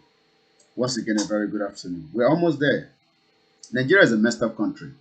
So anyone saying we should keep it, you're just keeping it for the terrorists that are ready, to continue, to make sure that none of us will ever have opportunity in that country. We think it's just about KOIKIMEDIA. We're all in a big mess. Anyway, we now gbe wa padà sí ọ̀dọ̀ bàbá oníbisikítì àti oníkọnfilésì Nazco. That's where we're going back now. Now we rejoin back. In 2007, the Nigerian Financial Intelligence Unit has recently been gazetted And one of the first thing is counterterrorism unit does is to freeze all the assets linked to Nazco Group Nigeria Limited. Apparently, Mr. Nasaruddin has been doing some creative accounting to hide the fact that he is moving money around the world to fund Islamic terror organization, or at least that was what the Nigerian government itself wrote to the United Nations in the letter, which is letter to Aniwajuwai. According to WikiLeaks cable from 2002, it at America assistant on the subject of freezing Nazco Nigerian asset due to economic implication for Plateau State and political implication in Nigeria. So that is the link here. Again, I could share that with us for those of us that might want to do more work on it as well. Thank you for explaining it to us in Yoruba, because this grammar too much. There, the grammar I think we're trying our best. Again, I say good afternoon to everyone that have joined us. So we are almost there. So now remember that we have joined back. Let me close this and this because I won't need that for now. Now, apada sí ibi tí a ti ń bọ̀ lórí ọ̀rọ̀ Nazco. He has given us a background of who is who in Nigeria that are part of this. And when the government tells you, we do not know who is funding these terrorists, just tell them to shut up. They know. But according to the Nazco, the mission does not know the extent to which Nazco Nigeria operation, WikiLeaks leleyo ló ń sọ̀rọ̀ yìí onísìn. According to the mission, does not know the extent to which Nazco Nigeria operation contributed to the global network of terrorism. It is not even just in Africa. Global. Tó bá sọ pé nǹkan global, gbogbo àgbáyé pátápátá.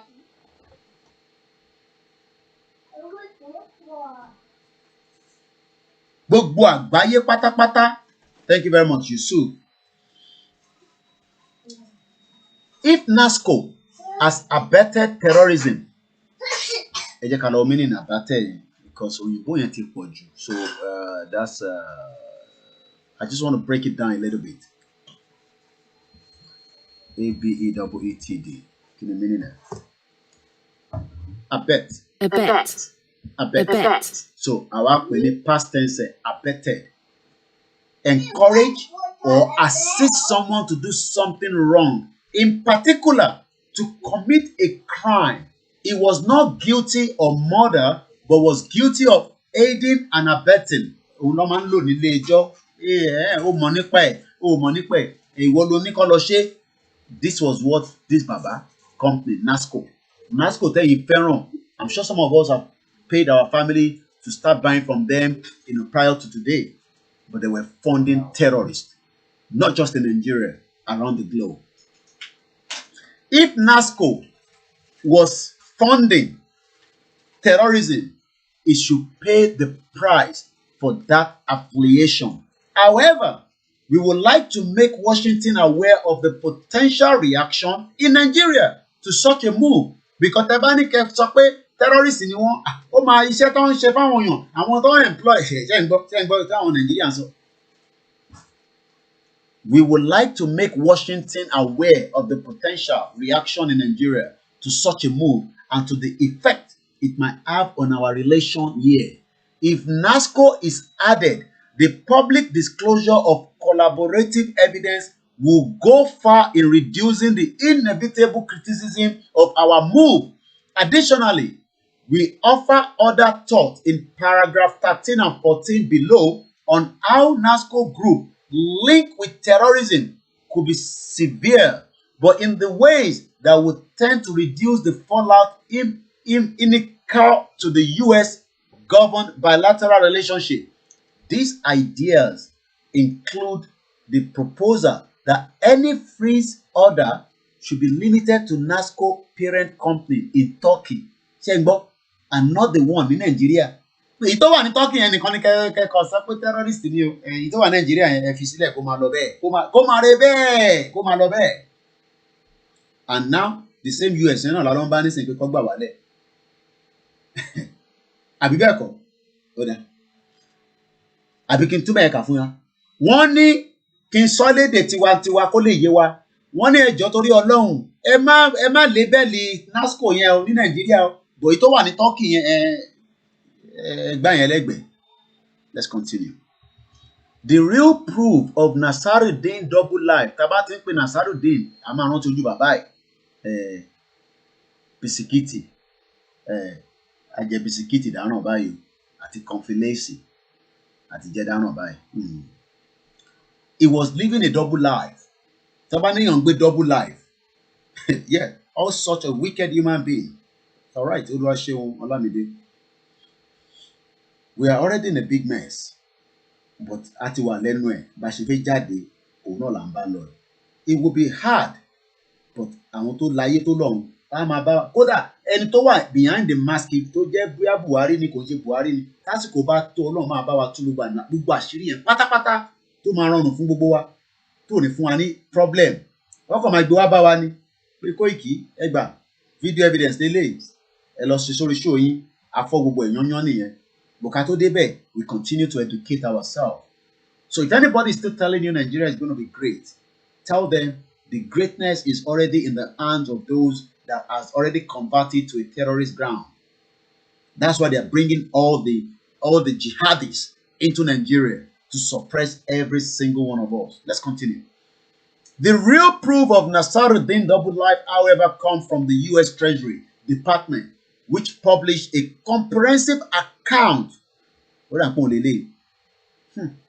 Now, the America why have they not just said to us, break up this nonsense country? Because it is killing millions of people. Your information in the link. Cherry Nazco Nasaruddin. That is the details. U.S. Department of Treasury. The United States and the Italy designated a 25 new financiers of terror. The president on September 23rd gave an executive order, made it plain that those who underwrite violence bear equal culpability to those who perpetrate it. Feigning indifferences, willfully blindness, and the appearance of normalcy and status in the world of business or commerce. We no longer provide cover or safe harbor here or abroad.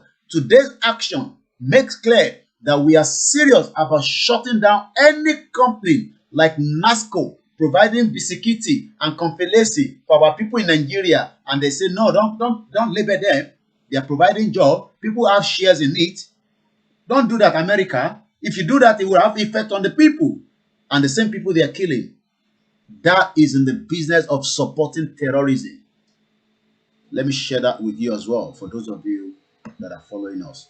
I'm going to share the link of this article, but again, it's very easy for us to just pick it up on our timeline. We've been posting it since yesterday, and we can only appreciate the work of these journalists that have done a great work. Once again, this is KOIKIMEDIA. We're bringing it closer to us. Now, he was living a double life.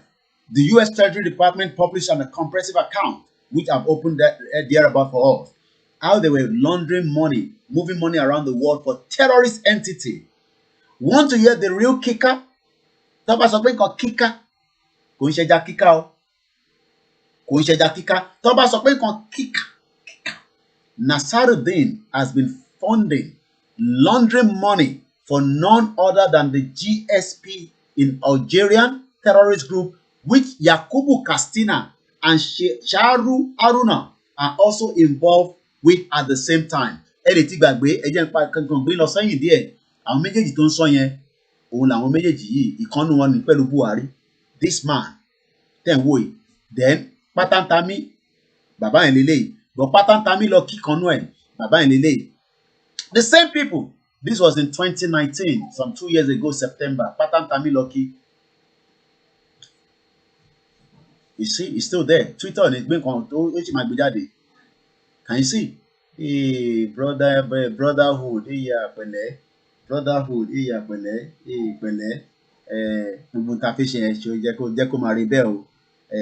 communication minister,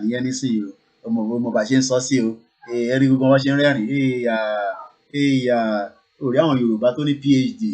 Àwọn ti kó ilé ẹrú. Àwọn ní ká lọ ní ká má lọ. Orí bàbá yẹn náà ilé tó kò mọ tó ń lọ. Ó ti sọnù bàbá tó dé fìlà yìí o. Wọ́n ti sọnù bó ṣe wà yẹn o. Kò mọ tó ń lọ. And this is what is happening in your government today.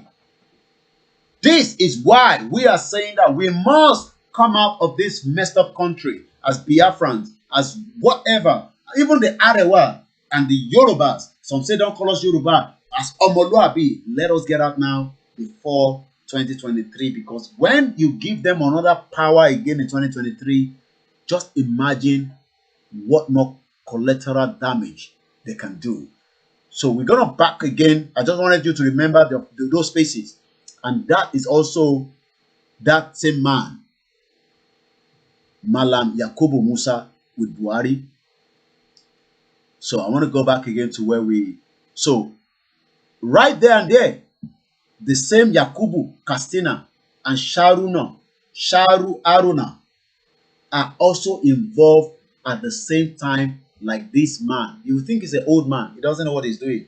He was building Nazco biscuit and he was funding terrorism. But he was a billionaire. Hey, he's a billionaire. Hey, they have so many of them like that in Nigeria.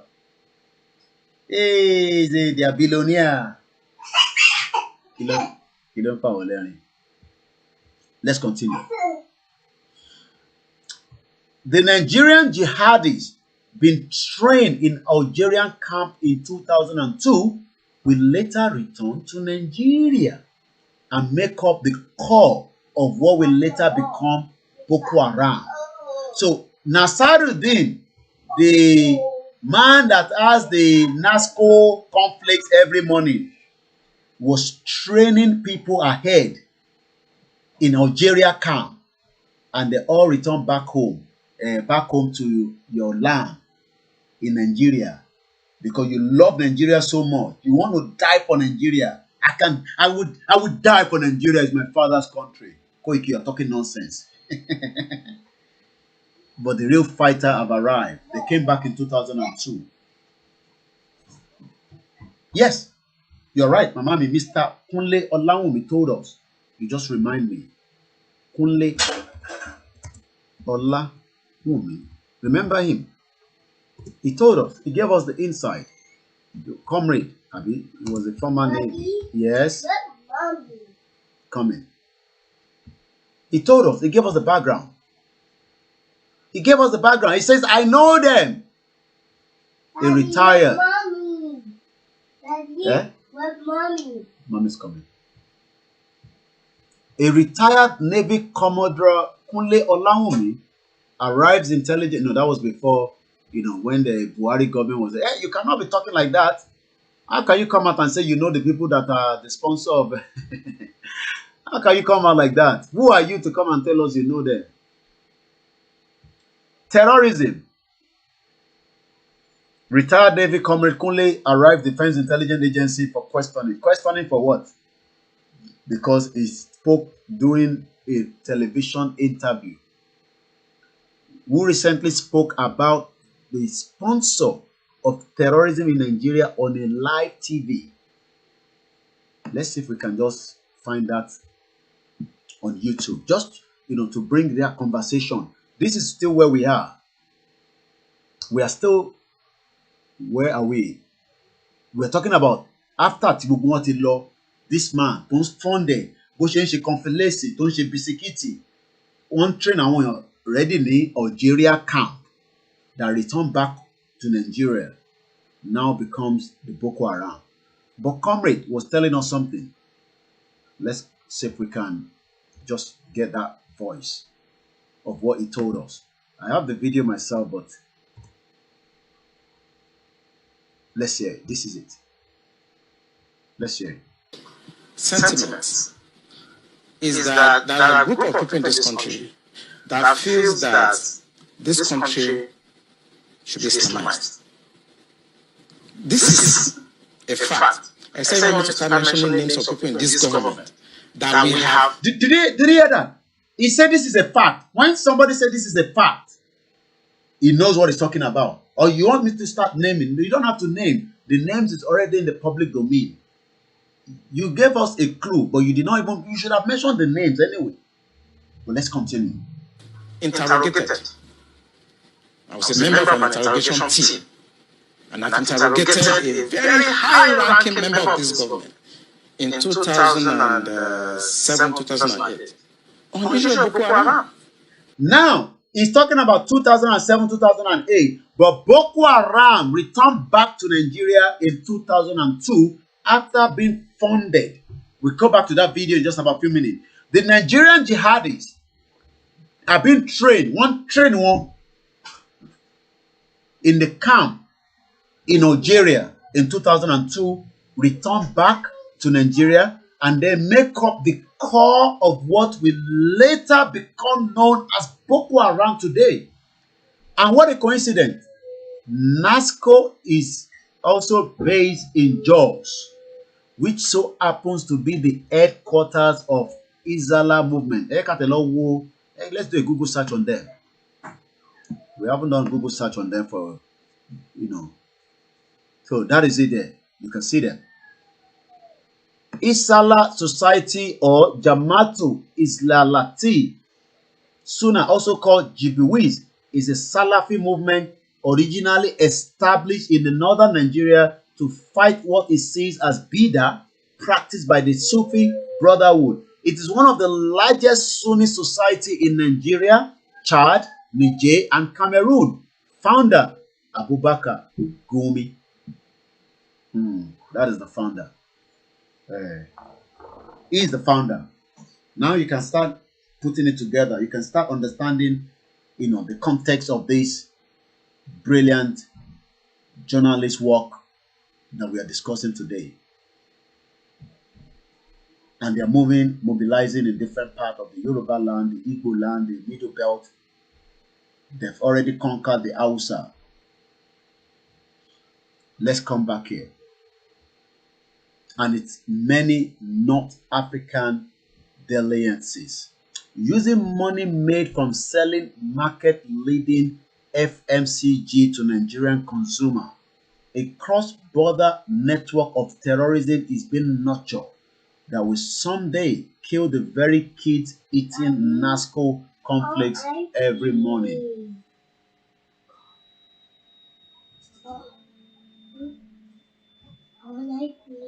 And it is all thanks to this nice gentleman from Eritrea, Ahmed Idris Nasaruddin. While they were making cornflakes and biscuits, they were funding what we now call the Boko Haram. Let's go a little bit. We're almost there. Based on information available to Italy and United States, Yusa Nada and Ahmed Idris Nasaruddin, through commercial holdings, operated an extensive financial network, providing support for terrorist-related activities. In the case of Nada and Nasaruddin, this involves an extensive conglomeration of businesses from which they derive their income, or through which they conduct transactions based on evidence of their support of terrorism. Nada and Nasaruddin were previously designated by the international community as financiers of terror. Nada was designated by the United States of America on November 7, 2001, and by the United Nations on November 9, 2001. Nasaruddin was designated by the G7 on April 19, 2002, and by the United Nations on April 24, 2002. Nasaruddin Corporate Holdings and Financial Network provide direct support for Nada and Bank Al-Taqwa, which was also previously designated by the United States of America on November 7, 2001, and the United Nations on November 9, 2001. This designation of 14 additional entities owned or controlled by either Nada or Nasaruddin. Both businesses tó ní pátápátá làwọn America sọ pé no. We further restrict, I'm coming. We further restrict their assets and their network by precluding these companies from being used to provide funding or support of terrorism. I hope we've been able to understand the magnitude of not coming out of Nigeria will be for us. Nasaruddin, however, is a very rich man. Like all very rich men, he appears to have a way around the problems that will ground other people. In 2005, Lisa Meyers and Aram Ruston of the NBC News Investigative Unit discovered that despite his designation, designation, because only let's find the meaning of it. Designation. Designation. Designation. The action of choosing someone to hold an office or post, a leader's designation of his own success, the action of choosing a place. Now, even where America, United Nations, despite where what is up with Baba Burúkú pẹ̀lú gbogbo àwọn company tó ní,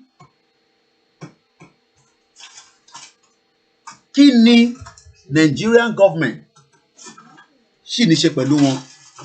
Despite his, can you help me out with it, please? Today. Despite his designation as a terror financier in the US, Nasaruddin Nigerian business empire and his Italian hotel are still operating as normal. People are saying nothing has happened. Quoted in the story, Victor Comras, a former terror financial expert at the State Department, said, "This isn't a loophole. This is a failure to implement the sanctions appropriately. He's been involved in a terrorist financing. Let's put him out of business." Nigeria, I'm not put out of business. He's a businessman. Yes, this is a very brilliant journalism by by our brother that put this together, and we can only appreciate him. That would prove easier said than done, because just 2 years later, in 2007, the LA Times published, which is here again, so all these with evidence base, when his terrorism figure no longer won. His name was mentioned here.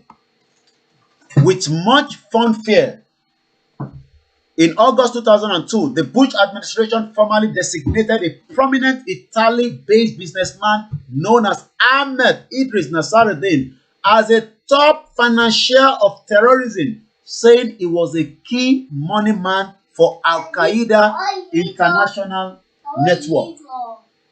And that is the same Baba. Yeah? Okay, I'm coming. Show funny TV and money. Okay, maybe you want hello princess. What happened? Why are you squeezing your face? Oh my God. Now, I hope you can understand, maybe somebody might want this link as well. Let me share that with you quickly. I was good today. So again, you might want to do a follow-up to all those links for your own readings. So kò sí pé 2 weeks ago, mo kàn lọ sórí nǹkan tí Los Angeles Times talk called, and this was in 2007. Nigerian government wá ní àwọn tán wọ́n wá Ìgbòho kiri, wọ́n mú lè decay. Àwọn tó jẹ́ financial sponsor of Boko Haram, terrorists around the globe, the federal government ó gbójú kúrò nítorí pé wọ́n create bisikíìtì àti cornflakes fún yín ní Plateau State. Àwọn kan dẹ̀ ti ra shares síbẹ̀. According to what we have here again, 2 weeks ago, the administration quietly took Nasaruddin and a dozen of his financial companies and other holdings of the official blacklist, and the United Nations immediately did the same. Neither agency publicly announced the decision or explained why they were doing so. They simply published the delisting in an updated list of enforcement action. Some experts on terrorism financial found the decision puzzling. You cannot, for 5 years, refer to someone as an international terrorist financier, seize all their funds, tell the world that is a major league bad guy, then suddenly change your mind without public explanation. And that is the same America that long back we come back. the same America tá ló ń bá ẹgbà wá sílẹ̀ wọ́n wá yọ ẹni tí wọ́n ti sọ pé olè ni wọ́n àwọn ilẹ̀ ń fọ́n ní terrorist wọ́n wá ra yọ kúrò wọ́n wá announce gbogbo àgbáyé. They kept that quiet. They kept that muted. We hope to bring this broadcast before 5, because we're almost there. So I hope you understand. Ká máa lọ bá America kó gbà wá sílẹ̀. But what we can say is, àwa la máa gbára wá sílẹ̀. So, he has been indicted for funding terror, of which has found its way into the lives of Nigerian consumers who have made him fabulous wealthy, but he's off the hook. Àwa la sọ di olówó. Àìmọye àwọn tẹ̀ ń sọ di olówó bẹ́ẹ̀. Business yìí olówó ni, billionaire ni, bó ṣe ń ta spaghetti, ló ń ta sugar, bó ṣe ń ta sugar, ló ń ta iyọ̀, ló ń ta cementi, ló ń ta àwọn náà ń ta bisikíìtì, ló ń ní shares, ẹ máa rà síbẹ̀. Àwa ọmọ Yorùbá náà ni, we are the one funding these people. Owó tiwa la fi ń fund them because most of the money the diaspora is sending home to make sure that we support some of these businesses. But what we've been doing is we've been supporting terrorists. Every single one of us. Every single one of us. Nasaruddin provided direct support for NADA and Bank Al-Taqwa, according to the Treasury Department, which also alleged that the bank and America wa yọwọ́ kúrò wọ́n wá ra dákẹ́ pẹ́m. Dákẹ́ pẹ́m. And you can see why we are saying that it is time that we come out of this messed up country called Nigeria. I was good today. You okay? Very good. Anyway, let's quickly wrap it up. I'm just going to be probably... For the people who died in Madala Christmas Day bombing facility by the people he funded and supported, there will be no justice. Nasaruddin gets to hand over Nazco his son. He lives out the rest of his life in peace and comfort, dying at the ripe old age of 96 years. Friends and alliance in high places. I mentioned earlier that the date of Yakubu Kastina initially attempt to establish terror cells and Taliban training camps in Kano and Kastina was important. Here's why I remember Abubakar Gumi's state position that Muslims should never accept a non-Muslim as ruler. It just so happened that the concerted push for Sharia law across 12 of northern Nigerian state lines up perfectly with the election of Olusegun Obasanjo as the president in 1999. Examining the eras of Shehu Shagari, Muhammadu Buhari, Ibrahim Babangida, Sani Abacha, Abdulsalam Abubakar as a consecutive Muslim Nigeria head of state, it is nearly impossible to establish the existence of direct and coordinated push for Islamic law in that area. Following Obasanjo's entry, however, Zamfara, Kano, Sokoto, Katsina, Bauchi, Borno, Jigawa, Kebbi, Yobe, Kaduna, Niger, Gombe decided in a quick succession to embrace a separate penal code from southern Nigeria based on Sharia law. Ìyẹn ló ṣe ń sọ pé ò lè gbàgbà kọ́ ọ̀lù wá sí north. How many people know that all these states I just mentioned got the Sharia under Obasanjo? Nígbà ayé Obasanjo ni wọ́n fún wọn ní all these, Sharia. It was embraced quickly. Understanding the political resonance of the Isala movement, which I have just showed you here. This is the group, right? The same group. Let's close this one back. Thank you very much, those of you that are still with us. We're almost there. Where are we? Understanding the political, let me just highlight so we're not lost. Understanding the political resonance of the Isala movement in the northern Nigeria and the power wielded by the indicated terror financiers and terrorists who still sit on his board is key to understanding two things about terrorism in Nigeria. Boko Haram is a logical development growing out of the rise of political Islam in Nigeria, which is rooted in Salafism, popularized by Abubakar Gumi and his ideologic heirs. It is impossible to divorce Abubakar Gumi's use of Saudi money and Wahhabi indoctrination in the 1970s from the adoption of the Sharia law in northern Nigeria, the rise of violent Salafists like Abubakar Shekau and Isa Patantami, and the eventual inevitable mass uprising against the Nigerian state that would take place. Let's remember this quickly. Haka mu a fahimtar muna roƙon Allah ya kai mu ran da hatta kuɗin da ke aljihu ba za su da hoto a jiki. Don taswiri kwata-kwata ba buƙatar sa duniya sai dai a darura. Amma a kawon nan ba ka da ƙaunin malami ɗaya a duniya da yake halal ne. Sai dai kawai darura. To Allah ya tada mu a cikin wannan. Mu kai matakin da kuɗi ma mun fi ƙarfin taswiri. Ba ma buƙatar taswiri a jiki. A addinin mu taswiri ko hoton sahabi ne ai ba addini bane ajiyewa. Sura ta hatta wannan Allah ya kai mu da wannan Gregorian date kalandar arna da ke jikin kuɗi Allah ya ce wa ma sakaluhu wa ma salabuhu walakin shubbiha lahu na an kaji Isa alayhi salam duk wannan ba ma bukatar sa kuma in Allah ba da duk za a musar da shi insha Allah ta'ala. You think by saying that Buhari is the only problem? No, they are preparing the ground, and the ground has been prepared for a very long time in partnership with this man, Nazco biscuit founder Ahmed Nasaruddin. Let's see what Daily Mail Nigeria wrote about him. Nazco biscuit founder Nasaruddin dies at 97. Ice cream, biscuit, but they will never tell you he's the founder of, Family source confirmed the death of the Daily Nigerian, saying the business monk died in Rome in Italy.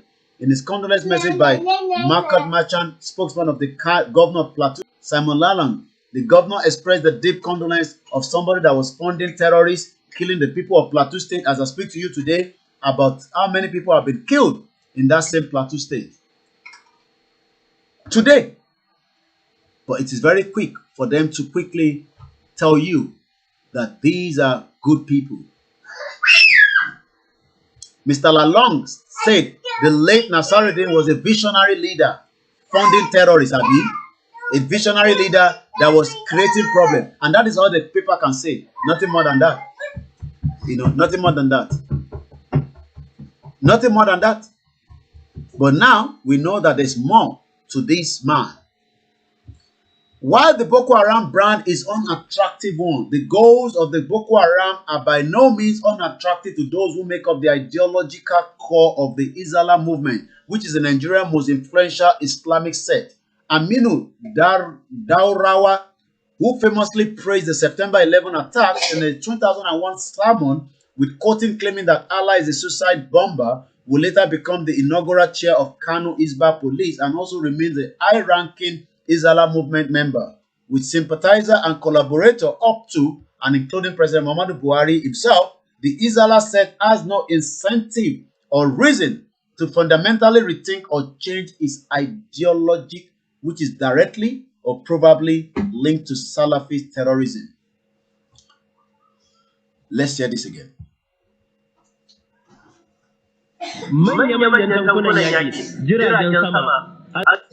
Sorry. Ana kokarin ajiye su akan boda, ana bukata a zo a yi dominating kasar, su yi imposing wanda suke so akan mulki. Dan da strategy ne na duk kasar kafirai ta karbi a duniya ya zama duk wata kasa sun dora wani wanda suke so akan mulki. Shi yasa kuke ta addu'a Allah ya gaggawa musar da muka 0-0. Allah ya kawo mana musulmi na kware ne jin tsoron Allah. Kun gane ake nufin gwamnati bakin jaba. Na'am. As long as Isa Patantami, Mr. 00, reference to an ideological pure Muslims with zero tolerance for Bida, headline Salafis, retained its obvious and unapologetic sympathy for an organization with clear and ongoing links to the enemy he claims to be fighting against as Nigerian president. The Islam movement has no incentive to reinvent itself. There is no way that Nigerian president is not aware of Yakubu Musa Hassan Katsina history as a known terrorist, as well as the Islam movement extremely problematic history and current composition. And yet, as recently as 2018, President Muhammadu Buhari, Bubu, was pictured in Aso Rock with the Islam movement.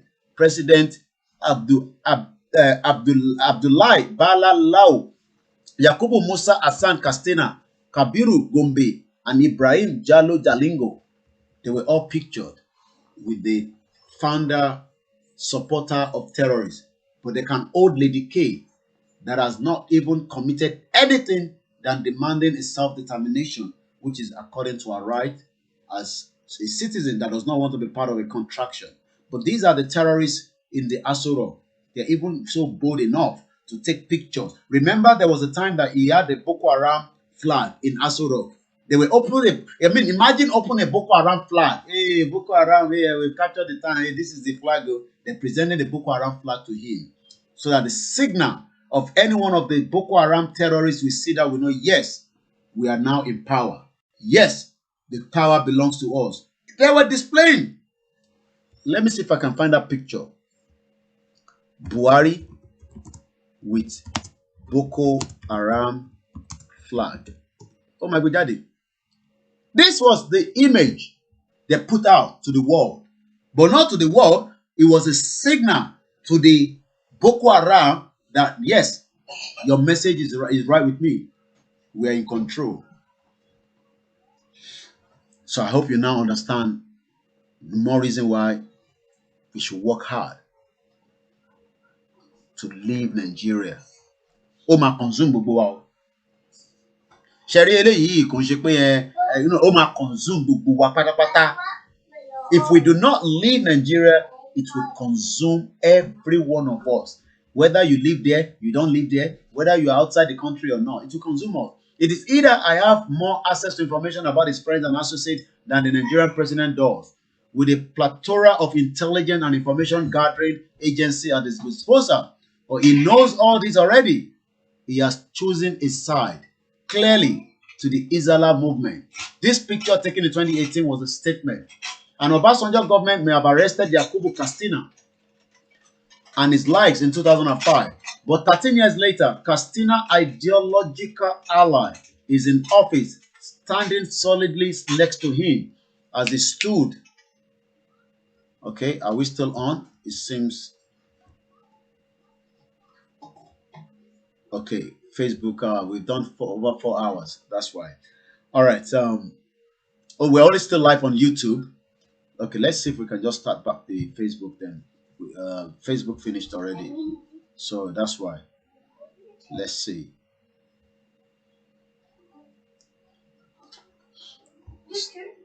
So let's see if we're still back on.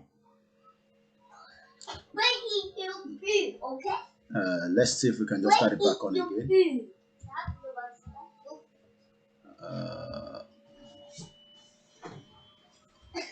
No.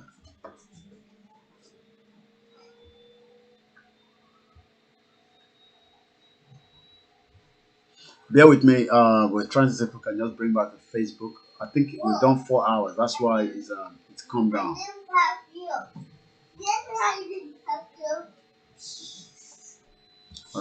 I need to copy the link. I'm not sure whether. Okay, that one is gone. So what we have to do is just to finish it up quickly. We're almost there anyway. So I'm gonna just bring back the Facebook. We're still only live on YouTube, so bear with me and let me just start the Facebook. So we're still live on Facebook, but we are down already. We've done 4 hours. That's why we've done 4 hours. So that's why. Let's see. Let's come back here just to finish it up. It will start again anyway. So let's drop some of the frames as well. Open quite a lot. All right.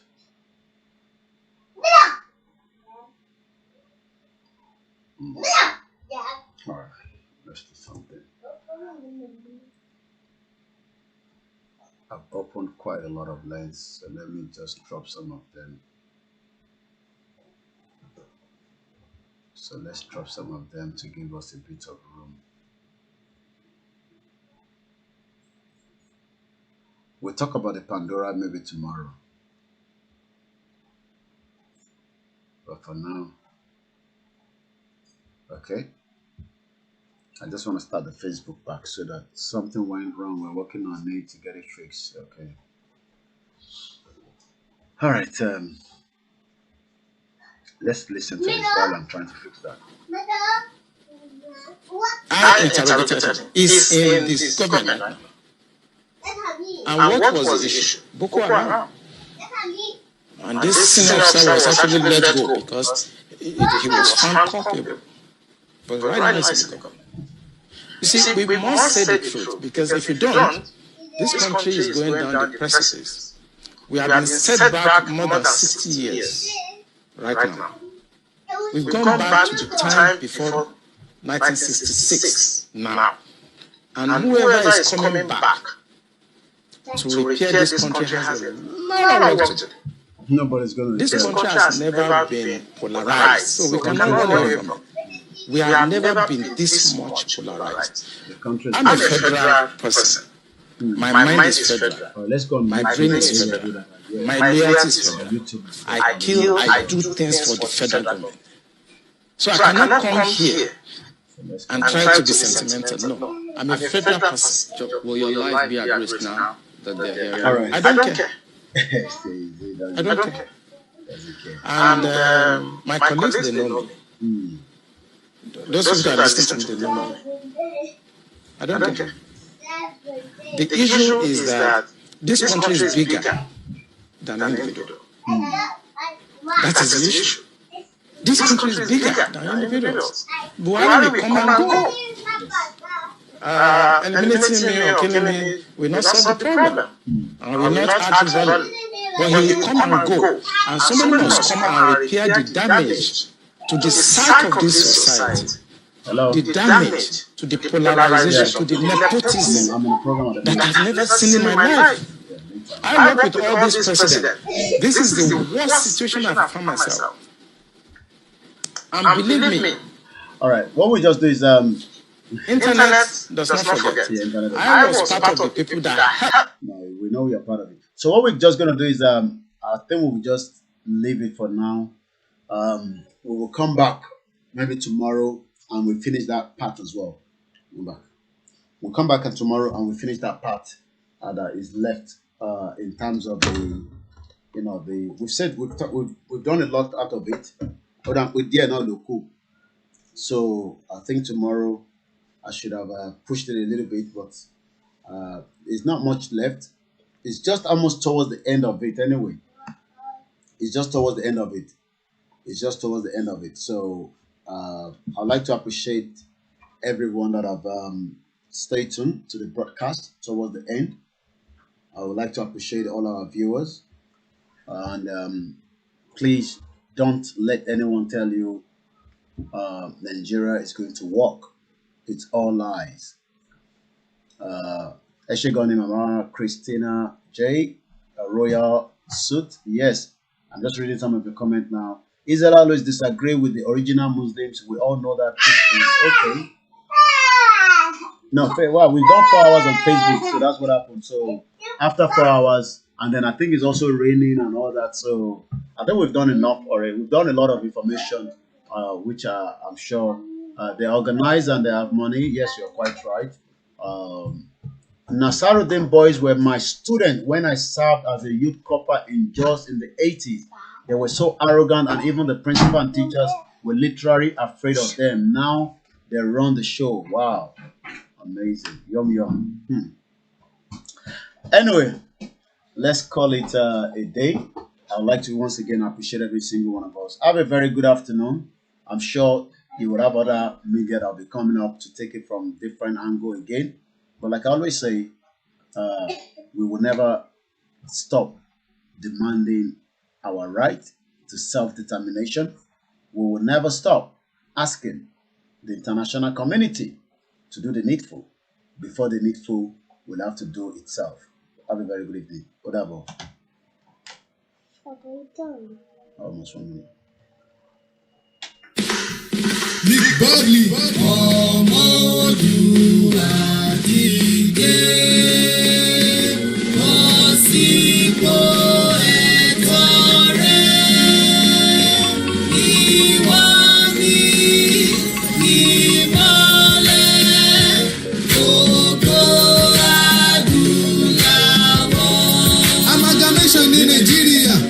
Created by the enemy of black men, dead, where the black never civilize. Location 9, that is what it is. The country where the leader said the people's glory.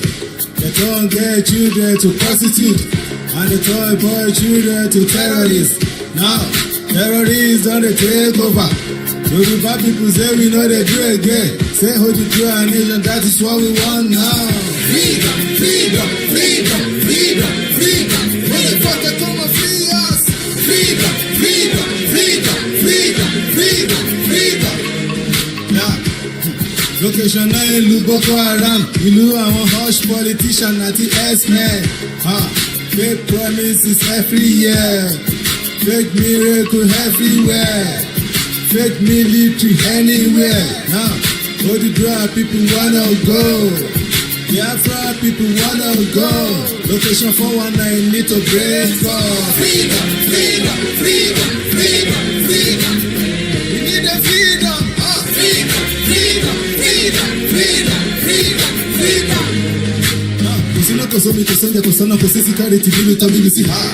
Free education and audio, good security na one chance. Over 100 million people don't poor. All my nigga need a job, they know they see work. They want to go to farm, Fulani attack. Don't give me any fucking reason why we no go. Even many people say they wanna go. Freedom, freedom, freedom, freedom, freedom, freedom.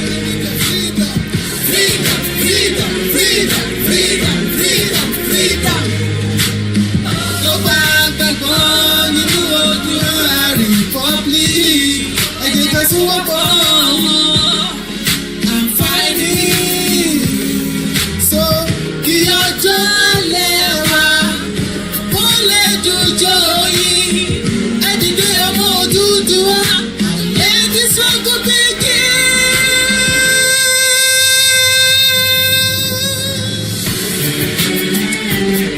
Hey, you're British. You came to Africa to come and enslave us, and you call it colonization. You join four nations together, and you call it one Nigeria. We tell you we are one, when only Yoruba never get themselves right. But you join us together, even with the people who never think like us. And since then, you damage our culture, you damage our language, and you damage our way of life. Just because of your whole greediness.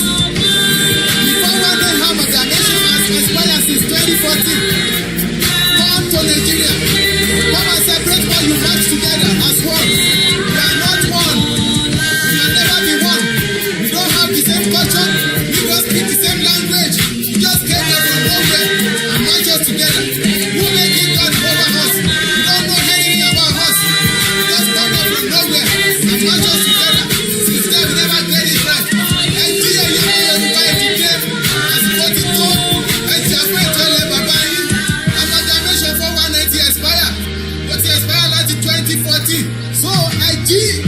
So àsìkò ti tó láti jà fún ẹ̀tọ́ lẹ bàbá yín. A fool at 60 is a fool forever. Ẹ má sùn.